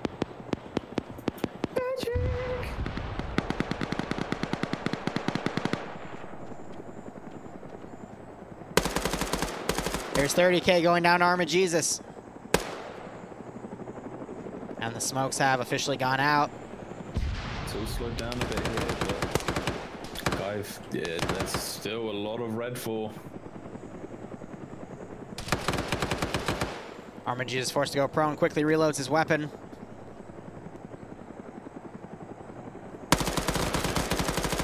Ooh. How did Arma Jesus win that one? Jonathan goes in just to make sure he's dead. It's counting bullets, I swear. Ibanek, glad you had fun, buddy. Just saw you disconnect there. Huey pilots can swap from pilot to gunner seats. Oh my gosh. Yeah, they can. I do that. I've done that before. I've actually got a kill by doing it before. MLG door gunner sweep. It's literally MLG sweep spotting. I fucking amazing. MLG door gunner Chad. Amazing. Is Arma Jesus gonna breach the building that Pierce is in? Pierce is Gazag jumps over the wall. He's gonna come up. No. He just support. Oh, Spiky and Fish are in trouble. Spiky's not doing rear security. Like Gazag is bandaging though. Gazag can. Guy Fieri, send him to Flavortown. That's take. Yep.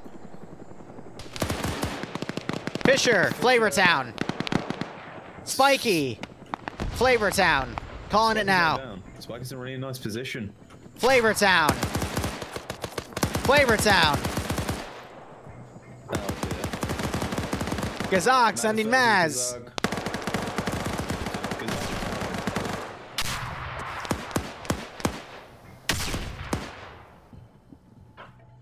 Ay, ay, ay. Here comes Grav. But Roster's also here. Oh my god, that's a satchel. Oh dear. Guy Fieri running. Shutting the door. That literally knocked Roster out. Welcome to the OP ability of throwing satchels. It's literally a suicide weapon. Gazag sends Maz to Flavortown. Guy Fieri also can't shoot through the... Grab, Flavortown. Holy shit, Guy Fieri is holding this all on his own. Schultz. Ooh, crafty use of GLs there. I think he's hitting him a bit too high. Rooster goes on the offensive. Why are you calling him Rooster? If it was Rooster, it'd be 00. Oh. Suppressed Chult Flavortown. Yep. Just a bit of Flavortown. So Pepega has held the line. Sorry, no. Guy Fieri has held the line. Well, no, Armitage did a great job on the northern side, too.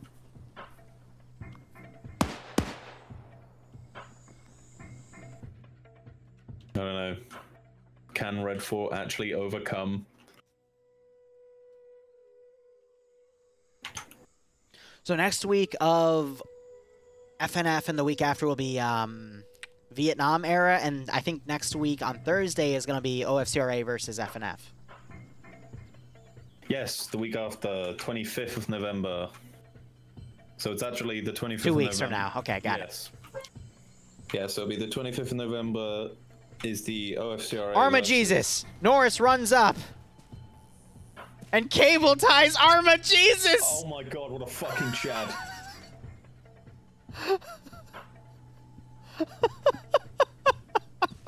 What a fucking Chad. What a fucking Chad.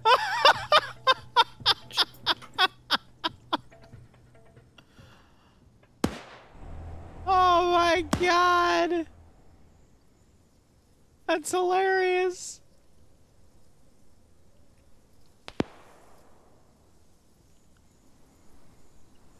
I'm waiting for it. They're just talking. They're just talking. They're just They're talking. Just two dudes having a nice chat. Dude, I would totally steal him and use him as a meat shield. You're not allowed to do that. What do you mean you're not allowed to do that? Someone did it. And we decided, well, to be fair, I was new and I wasn't actually on the disciplinary team at this point, but you're not allowed to, you're allowed to take them hostage. That's but you dumb. are not allowed. It's not dumb. That's dumb. It's not dumb. If you literally have the balls and are able to steal meat shields, you should be allowed to use those meat shields. Yeah, well, we don't go off what you think should be true, do you? I know, that's why you think a fucking BTR is a... I'm not going to get into it. Anyway. What'd you just say? No. Ooh, Satchel. No, you think a BTR is equivalent to like a frickin' Humvee. Guy Fieri sends another man to Flavor Town. You think a BTR is equivalent to what? No! Just stop it. Get off the topic. He's letting Arma Jesus bleed out. That's even more torturous. Like, my God. Jonathan's shooting things out here. It's because the windows are invincible. He's picking Arma Jesus up. What a nice bloke.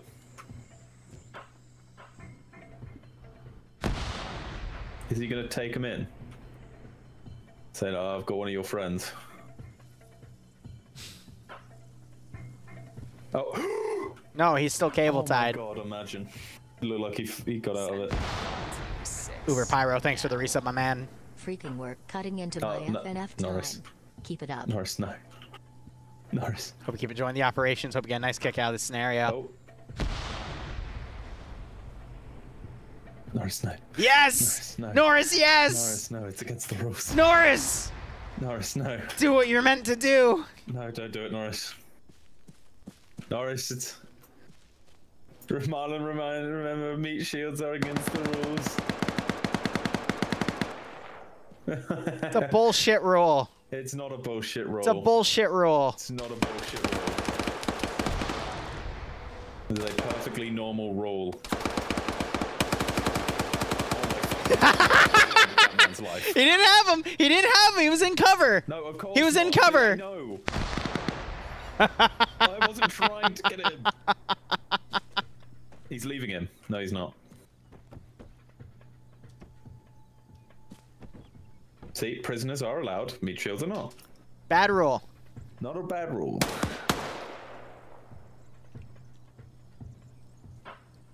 Norris with a machine gun. I think he could counter this. Right now, he's kind of having fun with Jesus. I mean, if you could use Jesus as a meat shield in a firefight, would you? That's a religious question. I'm not religious, so, you know. Put him in the bin. Put him in the bin.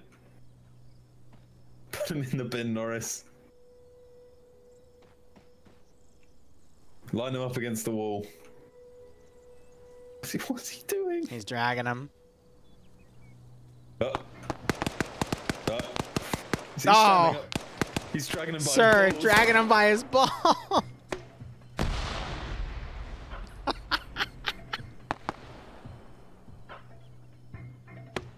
Doesn't know what to do with him. I wouldn't know what to do either. I'm not allowed to take meat shields. Yeah, all right. Okay. Oh, well. Arma Jesus died for our war crimes.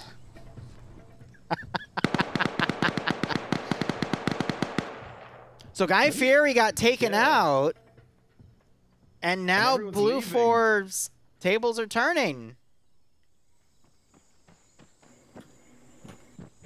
Hack's about to be initiated by Norris. Look at them all turn around in unison. 2-minute hack. Norris needs to find cover.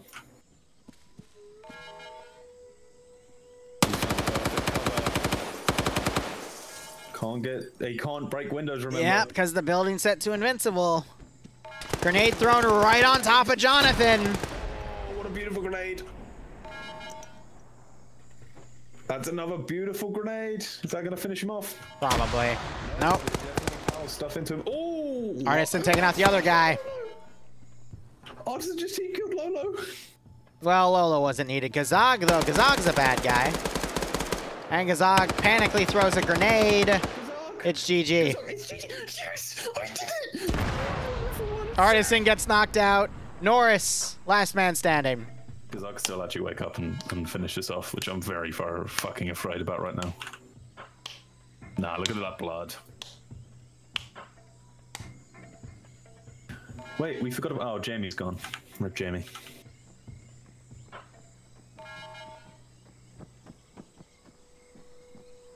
Norris could be shitting himself right now. I don't know what this round was. It was a super serious round, and then it turned to pure memes. And then it got this close. Artisan, as you said, wakes back up. It's... Yeah. I can't even remember what we were arguing about. Oh yeah, the roll.